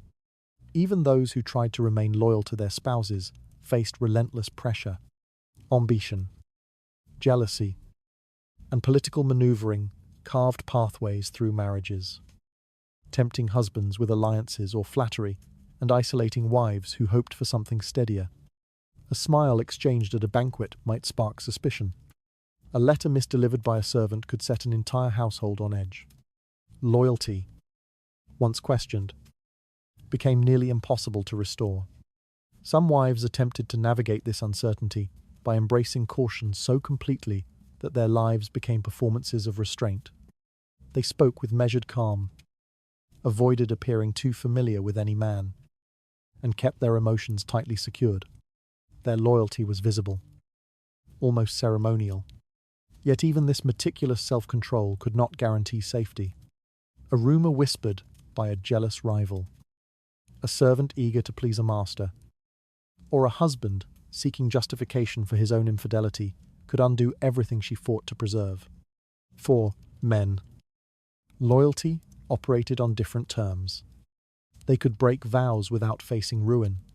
They could court other women, entertain rumors, or maintain relationships that skirted propriety, all while expecting their wives to remain diligent, faithful, and obedient. Loyalty was something they received without offering equal commitment in return. And because society permitted this imbalance, betrayal by a husband rarely disrupted the household deeply. It was accepted as an unfortunate but predictable part of noble life. This uneven structure left wives trapped in a painful contradiction. They were expected to give loyalty fully, yet they could not rely on receiving it. The result was a marriage defined by silent endurance. A wife learned to live with doubts she could not voice, fears she could not eliminate, and disappointments she could not confront. Loyalty became not a bond, but a test she was expected to pass, without any assurance that her efforts mattered. Some wives found solace in small routines, arranging flowers, overseeing meals, stitching quietly by candlelight, moments where they could catch their breath away from the gaze of others. Yet even in these private spaces, the weight of uncertainty lingered. She could not escape the knowledge that her stability rested on forces utterly outside her control. And so, loyalty, in the Tudor sense, existed only on the surface. It was a symbol displayed for the benefit of society, not a truth shared between two people. Within the confines of marriage, trust eroded long before anyone acknowledged its absence, and loyalty's promise dissolved into something fragile, easily manipulated, and endlessly conditional. Every vow that once seemed sacred revealed itself as little more than a fragile thread strained by expectation. From the quiet tension beneath those vows emerged a deeper awareness of how vulnerable devotion could become. Before long, a subtle shift within the household would expose how easily the illusion of loyalty could fracture. Political ambition in Tudor High Society often required no sword, no battlefield, and no open declaration of war. It required only a whispered accusation, a carefully placed rumor, a suggestion that loyalty within a marriage had broken. In this world, betrayal was not merely a personal wound. It was a weapon sharpened deliberately and used without hesitation. Those who understood the power of such accusations wielded them strategically, knowing they could destroy reputations, rearrange alliances, or even eliminate rivals. Accusing someone of adultery opened doors that no formal petition could. A man seeking to undermine a political opponent needed only to question the virtue of that opponent's wife. The charge alone, even without evidence, carried enough weight to fracture trust, invite scandale, and create a storm of uncertainty. The accused household might spend months, even years, attempting to cleanse the stain, yet the damage lingered long after the rumor faded. In a society obsessed with appearances, suspicion mattered more than truth. Marriage, once intended as a protective structure, became a trap for those caught within its walls. A wife, bound by vows she never fully chose, had no defense against political games played far above her. If her husband wished to accuse another nobleman, her supposed infidelity could serve as convenient proof. If he wished to shame her into obedience, merely hinting at her disloyalty could suffocate her standing. She understood that her virtue, as defined by others, held consequences far beyond her own life. In these calculated maneuvers, women became the easier sacrifices, their reputations, delicate and easily damaged, provided leverage for men who needed a swift path toward advantage. A wife who spoke too freely, who received a letter not meant for her, or who simply crossed paths with the wrong man at the wrong moment, could become a pawn in a political struggle she never anticipated. She might be interrogated, observed, or shunned, all while knowing that no explanation she offered could fully restore her dignity. The cruelty of these tactics lay in their simplicity. A single accusation could dismantle years of carefully maintained appearances. A wife's tearful denial carried less weight than a husband's calm assertion. Allies turned cautious. Servants whispered in uncertainty. Relatives withdrew, unwilling to risk association with a scandal that could spread like a stain across their own households. The silence that followed such accusations was often more devastating than the accusation itself. Once suspicion took root, the household transformed into a theatre of unease. The wife moved cautiously, aware that every step, every word, every glance might be interpreted as proof of guilt. She felt the gaze of servants lingering longer than usual, sensed the discomfort of relatives who no longer spoke to her with warmth, and recognized the coolness in her husband's manner. Even if he had orchestrated the accusation for strategic gain, he treated her as though she had genuinely endangered his honor. This transformation of marriage into a political trap created conditions in which truth became irrelevant. What mattered was perception, and perception was shaped by those with power. A woman who had committed no wrong could still be destroyed. Her only recourse was silence, endurance, and the faint hope that the scandal would eventually be overshadowed by another. But even when the household regained its outward calm, she knew the accusation remained etched into memory. Men who wielded such accusations understood their potency. They used them not only against rival nobles, but also against their own wives when it served their interests. A husband seeking to remarry, to claim new property, or to distance himself from political instability could fabricate suspicions of infidelity. Such charges justified punishment, confinement, or abandonment. The truth behind these actions rarely mattered. What mattered was the narrative crafted to support them. These political manipulations left wives in positions of extreme vulnerability. They walked through corridors knowing a single misinterpreted gesture could seal their fate. They lived with the awareness that their bodies, their letters, their conversations could be turned into evidence. They learned to curb their curiosity, silence their thoughts, and avoid any interaction that might be weaponized against them. Their entire existence became an exercise in self-preservation. Yet even as they endured these dangers, they recognized the larger structure at play. Politics shaped marriages, and marriages shaped politics. Betrayal, both real and fabricated, moved through noble households like a controlled fire, clearing obstacles with ruthless precision. Wives bore the burns, while husbands gained the power such flames revealed. In the end, the political use of betrayal exposed a truth few dared speak aloud. Loyalty within Tudor society was less a virtue than a tool, and those who controlled its meaning controlled everything. Every accusation crafted in silence revealed how easily truth could be reshaped by ambition. From such manipulation emerged dangers no wife could fully shield herself against. No matter how carefully she lived, sooner or later, a single, calculated rumor would expose how fragile the household truly was beneath its polished surface. Isolation for a Tudor wife did not begin with a dramatic event. It unfolded gradually, taking form through small moments that seemed insignificant at first. A servant hesitating before addressing her, relatives lowering their voices when she entered a room, her husband giving short, distant replies where warmth once existed. These signs, subtle yet unmistakable, revealed a shift she could neither control nor escape.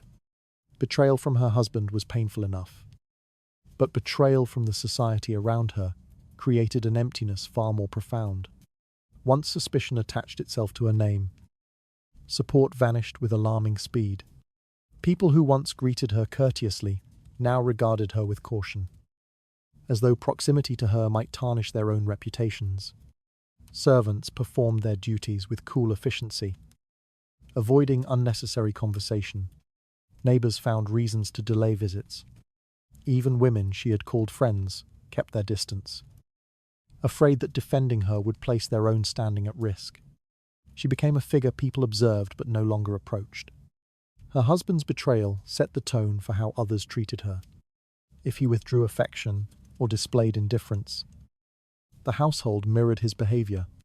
A wife's value, after all, was measured by her husband's treatment of her. If he treated her harshly, others assumed she deserved it. If he ignored her, they followed suit.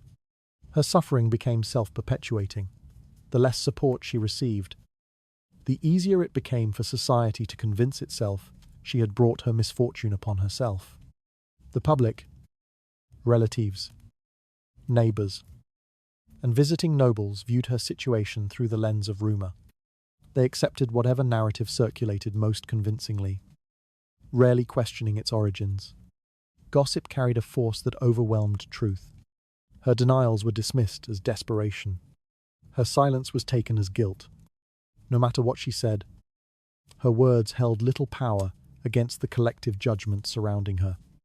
Over time, she learned to stop defending herself. Each attempt only strengthened the belief that she had something to hide. The more she explained, the less she was believed. The court of public opinion made its decisions swiftly and without compassion. In this world, innocence mattered far less than perception, and perception shifted constantly, shaped by those who held influence rather than those who held the truth. Inside her home, isolation wrapped around her like a second skin. She moved through familiar rooms that no longer felt like shelter. The corridors echoed differently, quieter, heavier. Servants no longer met her eyes. Her husband avoided her questions, responding with cold finality or thinly veiled irritation. She sensed that even he benefited from her isolation. It allowed him to assert power without opposition and to frame himself as the injured party, whether or not he believed his own narrative. Meals became lessons in restraint. She sat at the table, listening to the muted clink of utensils, the shallow pleasantries exchanged between others. Conversations flowed around her, never toward her. She was present but not included, visible but unseen. In these moments, she realized how deeply society accepted the idea that a wife could be abandoned emotionally without any consequence for the husband who allowed it. The isolation deepened in the small, quiet hours. She found herself awake at night, staring at the ceiling, listening to the distant sounds of the household settling.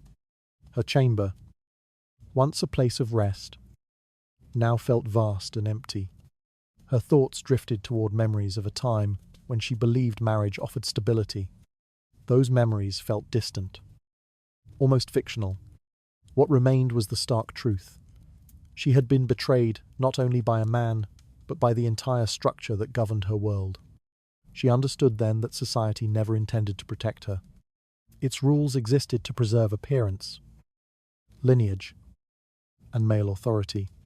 Her emotions, pain, anger, and confusion carried no weight in the system surrounding her. Her suffering served only as background noise to the larger concerns of status and propriety. Even women who sympathized remained silent, their understanding overshadowed by fear of speaking against the expectations that shaped their lives. This silence, multiplied across every corner of her world, created a void no reassurance could fill. She learned to avoid seeking comfort, for comfort would not come. Instead, she carried her isolation quietly, folding it into her posture, her voice, her movements. The burden became part of her identity, something she bore with an outward composure that concealed its true severity. Yet even within this isolation, a subtle change began to take form. She grew more aware of the world's hypocrisy, of the fragile foundations upon which judgment rested.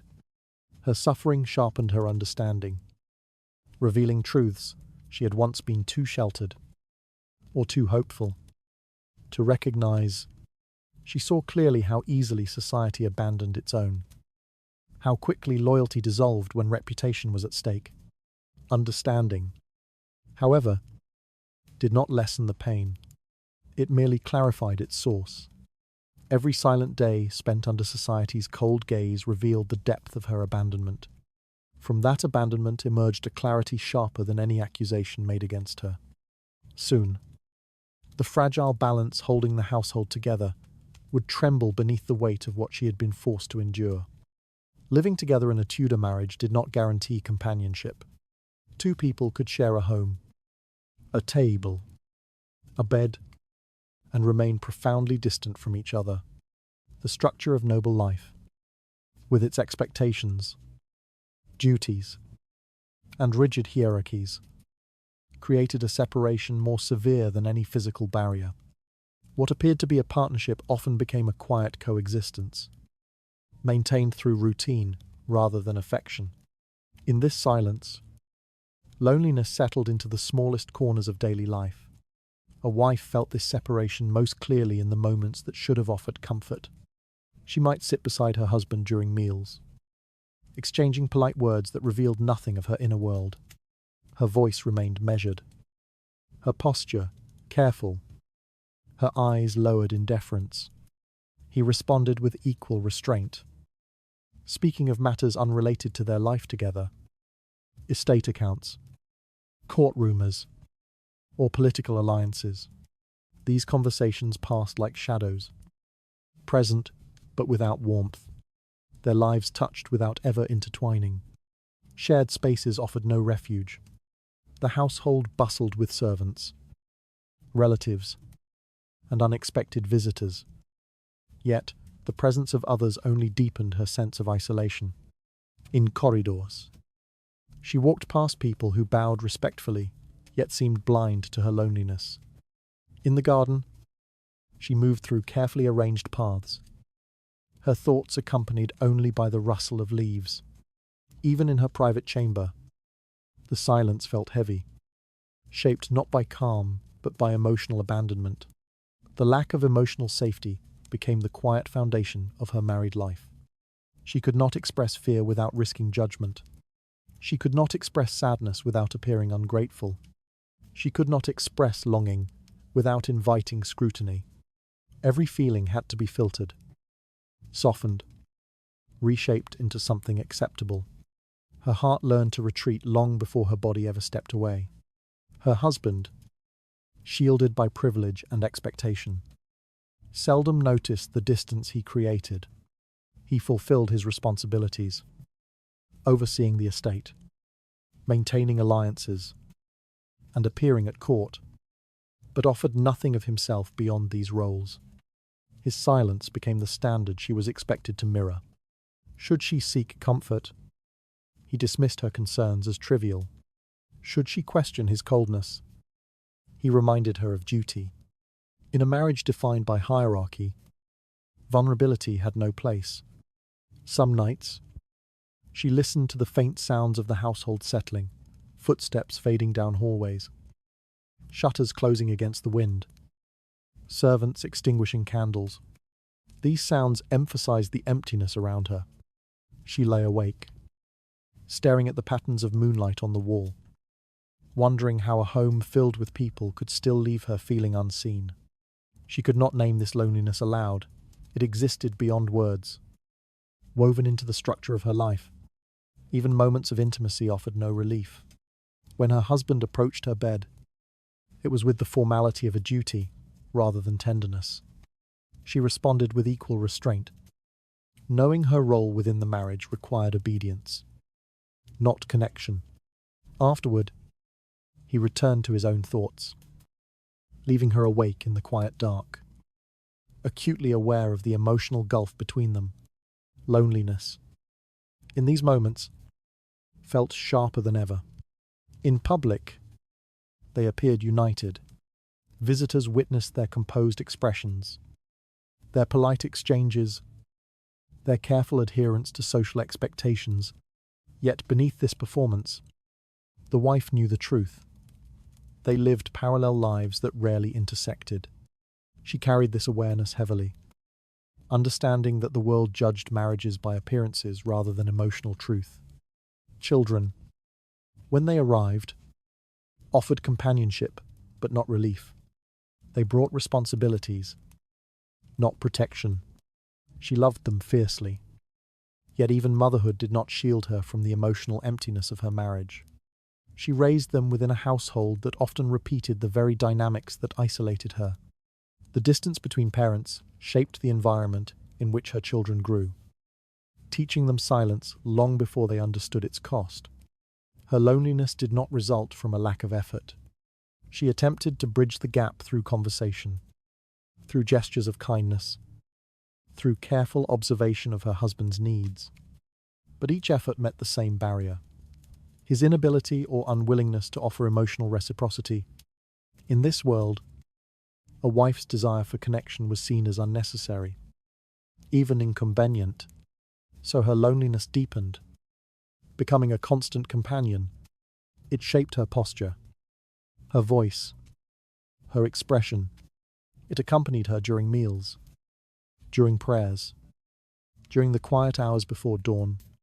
It followed her through the estate, climbing staircases, crossing courtyards, waiting for her in every room. She learned to carry it with grace, knowing resistance would change nothing. And yet, in the quietest moments, she recognized a truth she could not ignore. Loneliness in marriage was not a personal failure. It was the natural result of a structure that valued obedience over intimacy, hierarchy over companionship, appearances over emotional truth. Every silent day spent beside a man who offered nothing of himself revealed how deeply isolation shaped her existence. From that isolation grew an understanding sharper than comfort could ever provide. Before the household realized it, the emptiness within the marriage would reshape everything it touched. Virtue was supposed to be a woman's greatest shield in Tudor society. She was taught that obedience would earn respect, that modesty would secure safety, and that humility would protect her from the cruelty of rumor. Yet as she moved through her marriage and the household that surrounded it, she learned that none of these promises held. No level of good conduct could prevent betrayal. No measure of grace could stop misfortune from settling quietly into her life. She discovered, slowly and painfully, that being virtuous did not make her untouchable, it made her convenient. People praised her composure, admired her restraint, and praised her modesty as if it were a currency she should be proud to trade. They admired the way she lowered her gaze at the proper time, spoke softly, and followed expectations without complaint. But none of these qualities prevented the whispered suspicions that gathered around her without warning. A woman's virtue, no matter how carefully preserved, could still be torn apart by a single rumour. Purity offered no defence against a world eager to judge before understanding. Her sacrifices, made quietly and with sincerity, were treated not as gifts, but as obligations. She gave her marriage patience, even when it wounded her. She gave her husband loyalty, even when he did not deserve it.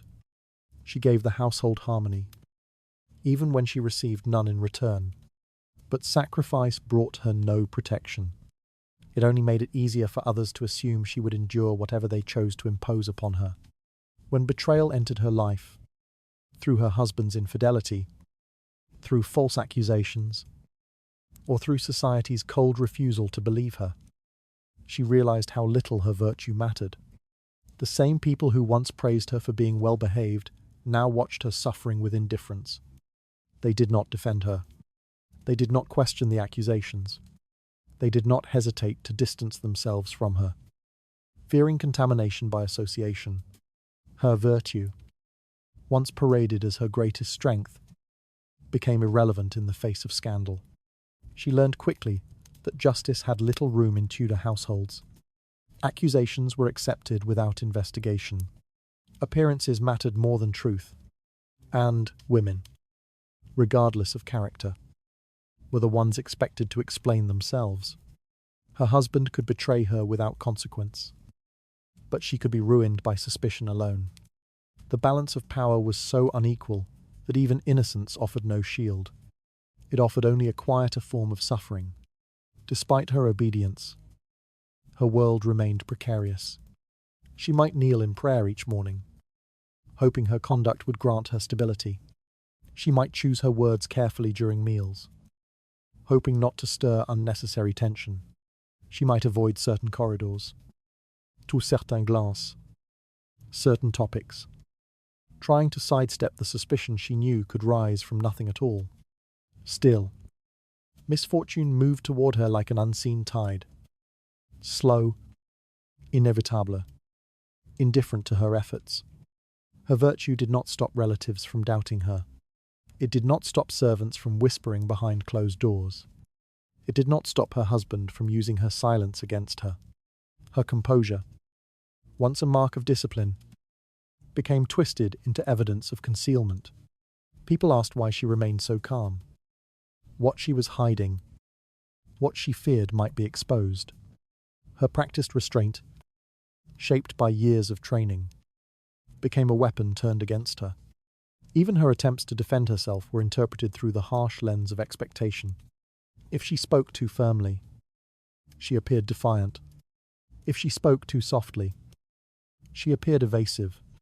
If she did not speak at all, she appeared guilty. The world around her refused to accept that she could be both virtuous and wronged. It was easier to assume she had earned her suffering rather than to question the system that enabled it.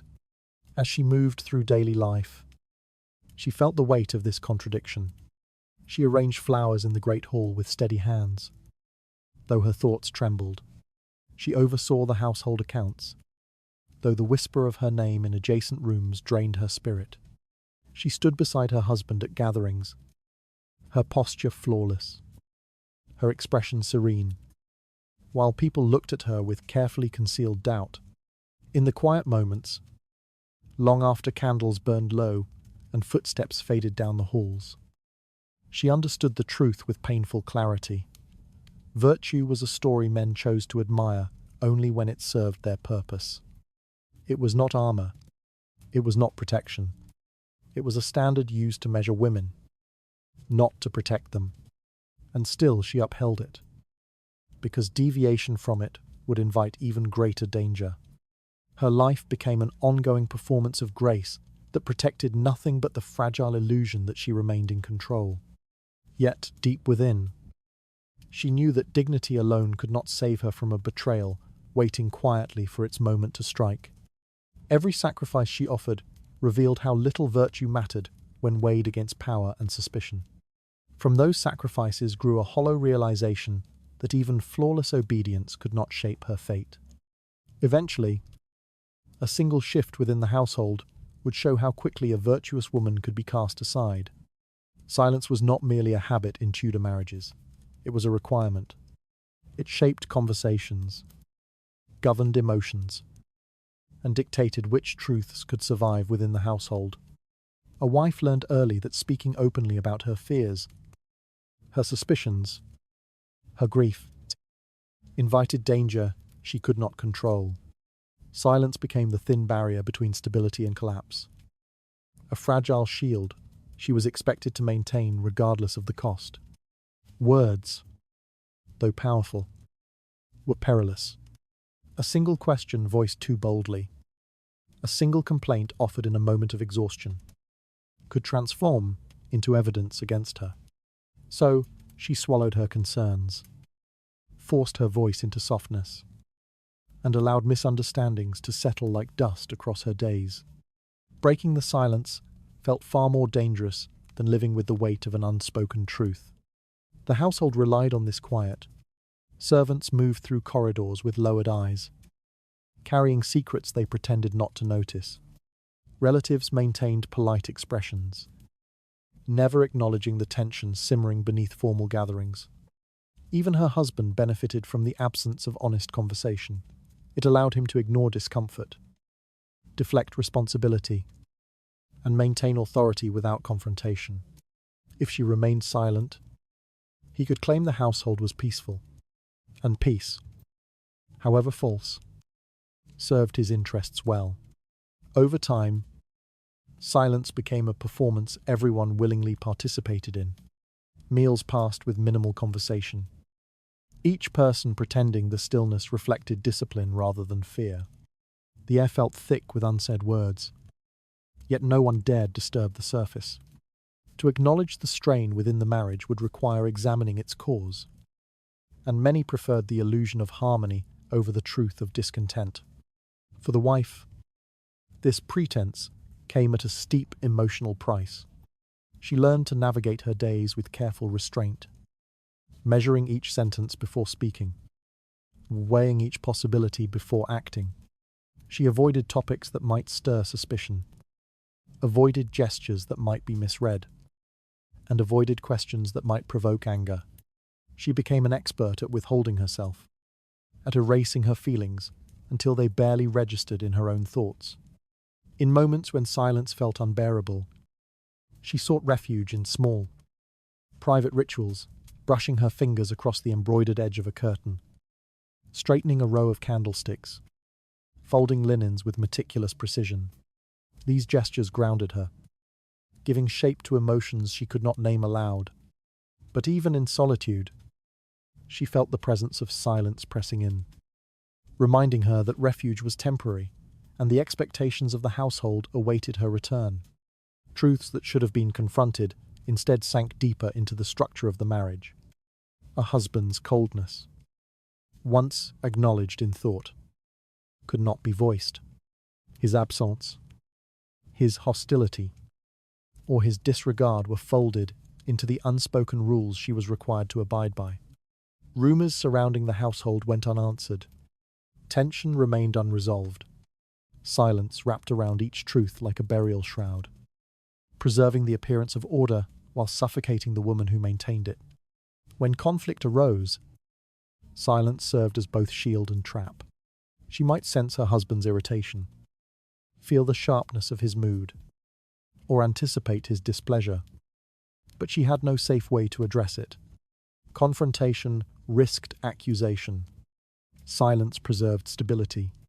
She learned to observe rather than question, to retreat rather than resist. Her endurance was treated as loyalty, though in truth it was survival. The public viewed her silence as discipline. They praised her composure, admired her elegance, and assumed her quiet demeanor reflected inner harmony. They never saw the tension in her hands when she folded them neatly in her lap. They never heard the breath she held whenever her husband entered the room. To them, she was the picture of a dutiful wife. Idem, obedient, and impeccably controlled. They mistook stillness for satisfaction. Inside the marriage, the cost of silence grew heavier. The distance between husband and wife widened with each unspoken word, each unresolved misunderstanding, each night spent lying awake in separate emotional worlds. He sensed her withdrawal, yet never asked why. She sensed his indifference, yet never admitted how deeply it wounded her. Silence preserved the shell of their marriage while hollowing out its core. In time, she understood that this structure served only one purpose: to protect appearances at the expense of truth.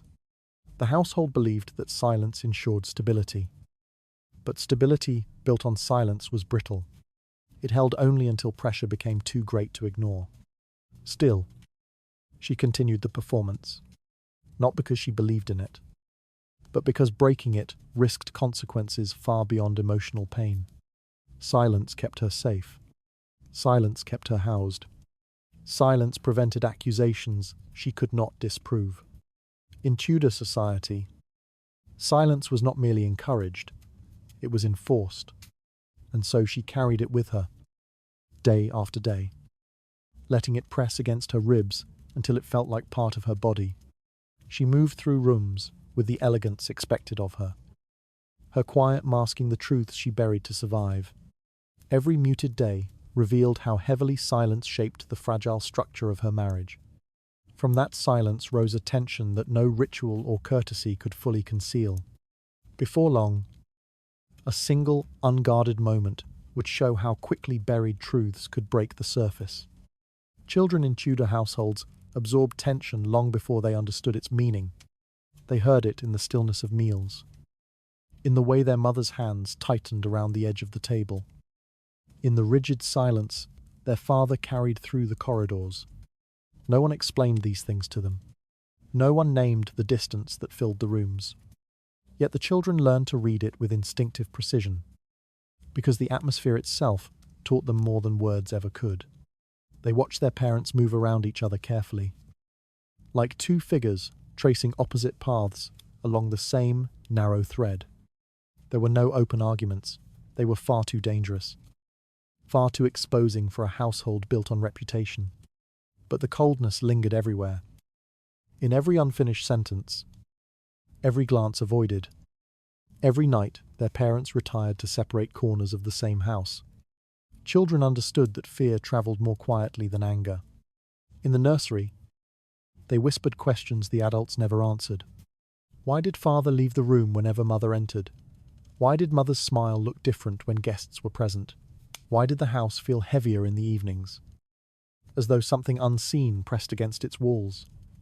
The children sensed more than they could articulate. They felt the air shift when tension grew, and without guidance, they filled the silence with their own interpretations. They learned early that emotions were dangerous. A child who cried too loudly risked being noticed at the wrong moment. A child who asked too many questions risked stirring shadows the adults preferred to ignore. So they taught themselves restraint. They pressed their lips together when they felt tears rising. They hid their confusion, their fear, their longing for warmth. They learned to mimic their mother's quiet composure, even before understanding why she needed it. When servants moved through the house, whispering behind half-closed doors, the children listened with sharpened sensitivity. They caught fragments of adult conversations, rumors, suspicions, hints of betrayal, and though they did not fully understand, the tone alone was enough to unsettle them. They saw how their mother paused when hearing her name spoken in hushed urgency. They saw how their father stiffened whenever a letter arrived unexpectedly. Children became aware that life inside the household rested on a delicate balance they must not disturb. Over time, they internalized the unspoken rules. Do not speak unless spoken to. Do not show fear. Do not reveal what you see. A Tudor child learned caution faster than they learned reading, and with each unexpressed emotion, a small piece of them grew more guarded. At family gatherings, they watched other households and wondered whether the same tensions lived behind those walls as well. Some children envied families whose laughter sounded genuine. Others assumed warmth was a performance, just like everything else. Their understanding of affection became warped by the environment they lived in. They recognized gestures of courtesy, but rarely saw gestures of closeness. Their idea of marriage formed not from tenderness, but from endurance. They noticed how their mother moved with careful precision, how she measured her words around their father, how she forced calmness into her posture, even when her eyes betrayed exhaustion. They admired her strength, without realizing it was born from fear. They observed how their father spoke with authority, how his voice grew sharper when questioned, how he held power without acknowledging its weight. They imitated him. 2. Learning control. Learning silence. Learning the value placed on dominance. The cycle deepened with each passing year. As children matured, they carried the household tension inside themselves like an inheritance. Some became withdrawn, preferring solitude because emotional safety felt impossible around others. Some became overly compliant, hoping good behavior might stabilize the adults around them. Some became quick to anger, unconsciously echoing the patterns they witnessed. What they observed became what they practiced. What they practiced became who they were.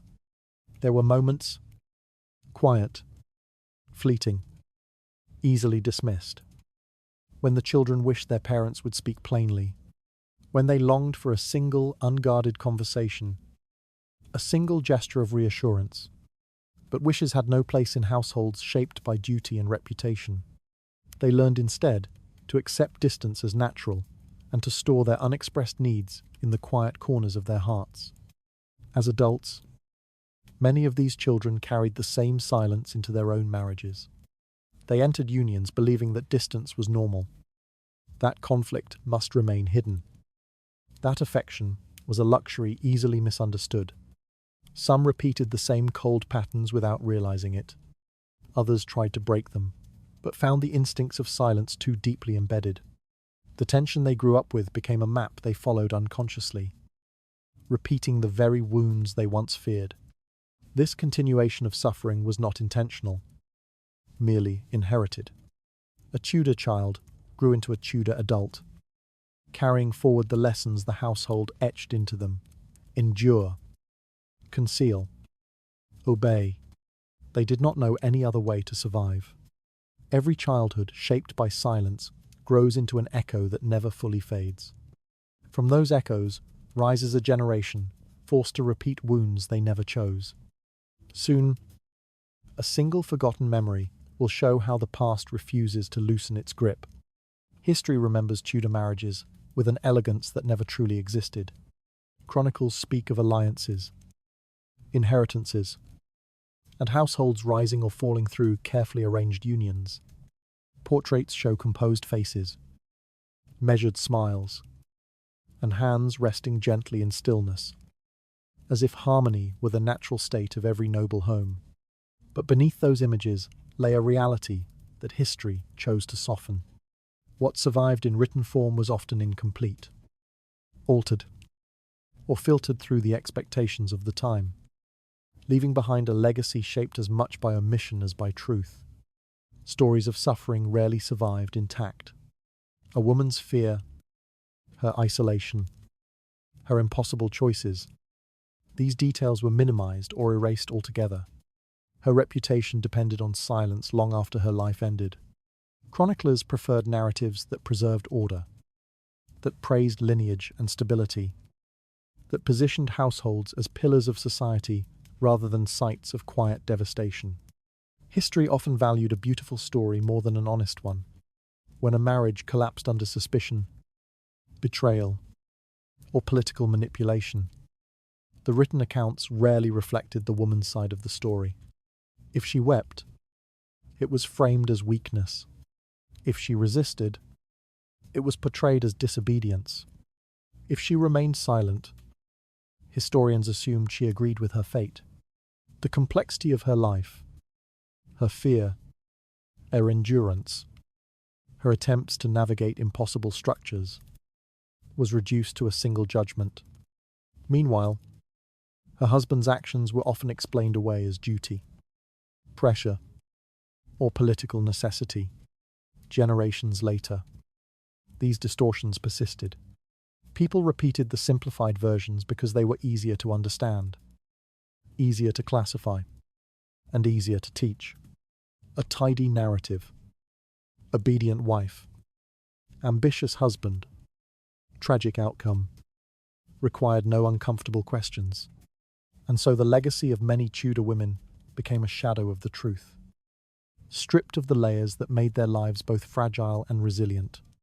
In private letters, however, fragments of their real experiences occasionally surfaced.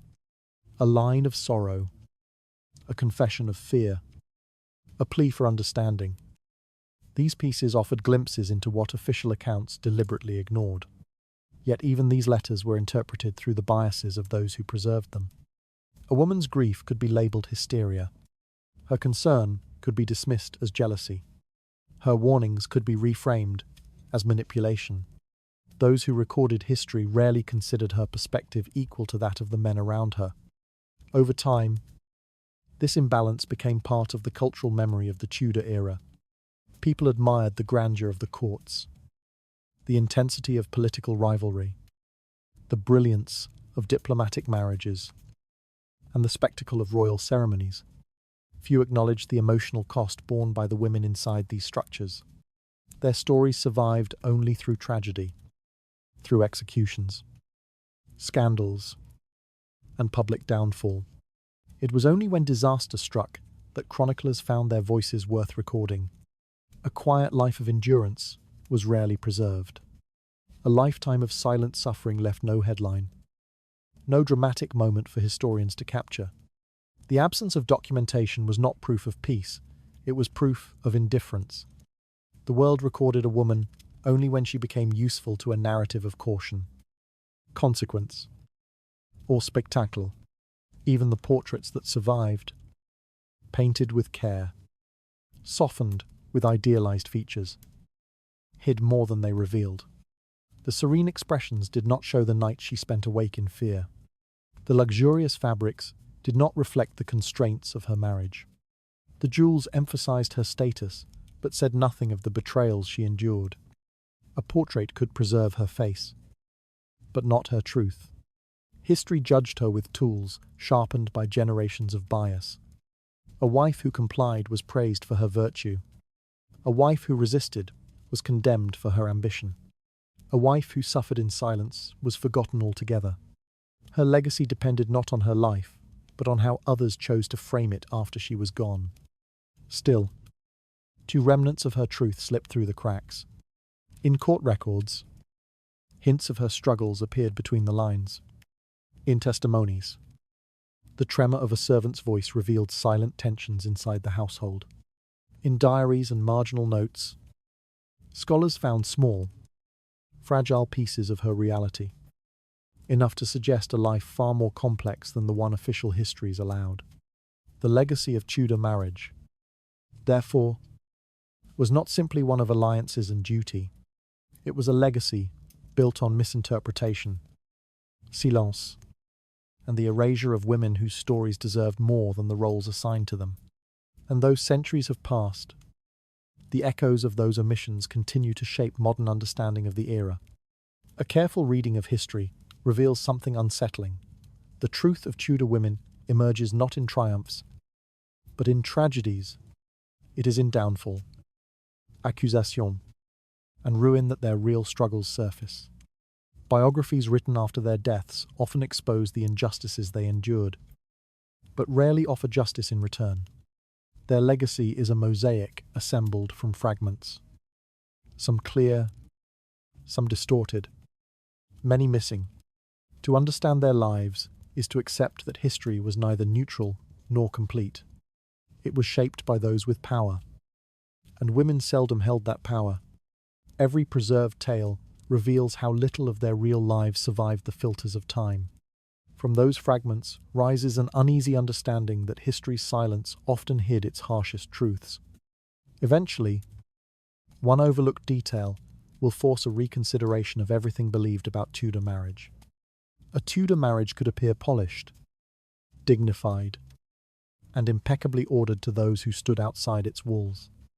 Visitors saw graceful gestures, rehearsed courtesy, and a household arranged with obsessive precision.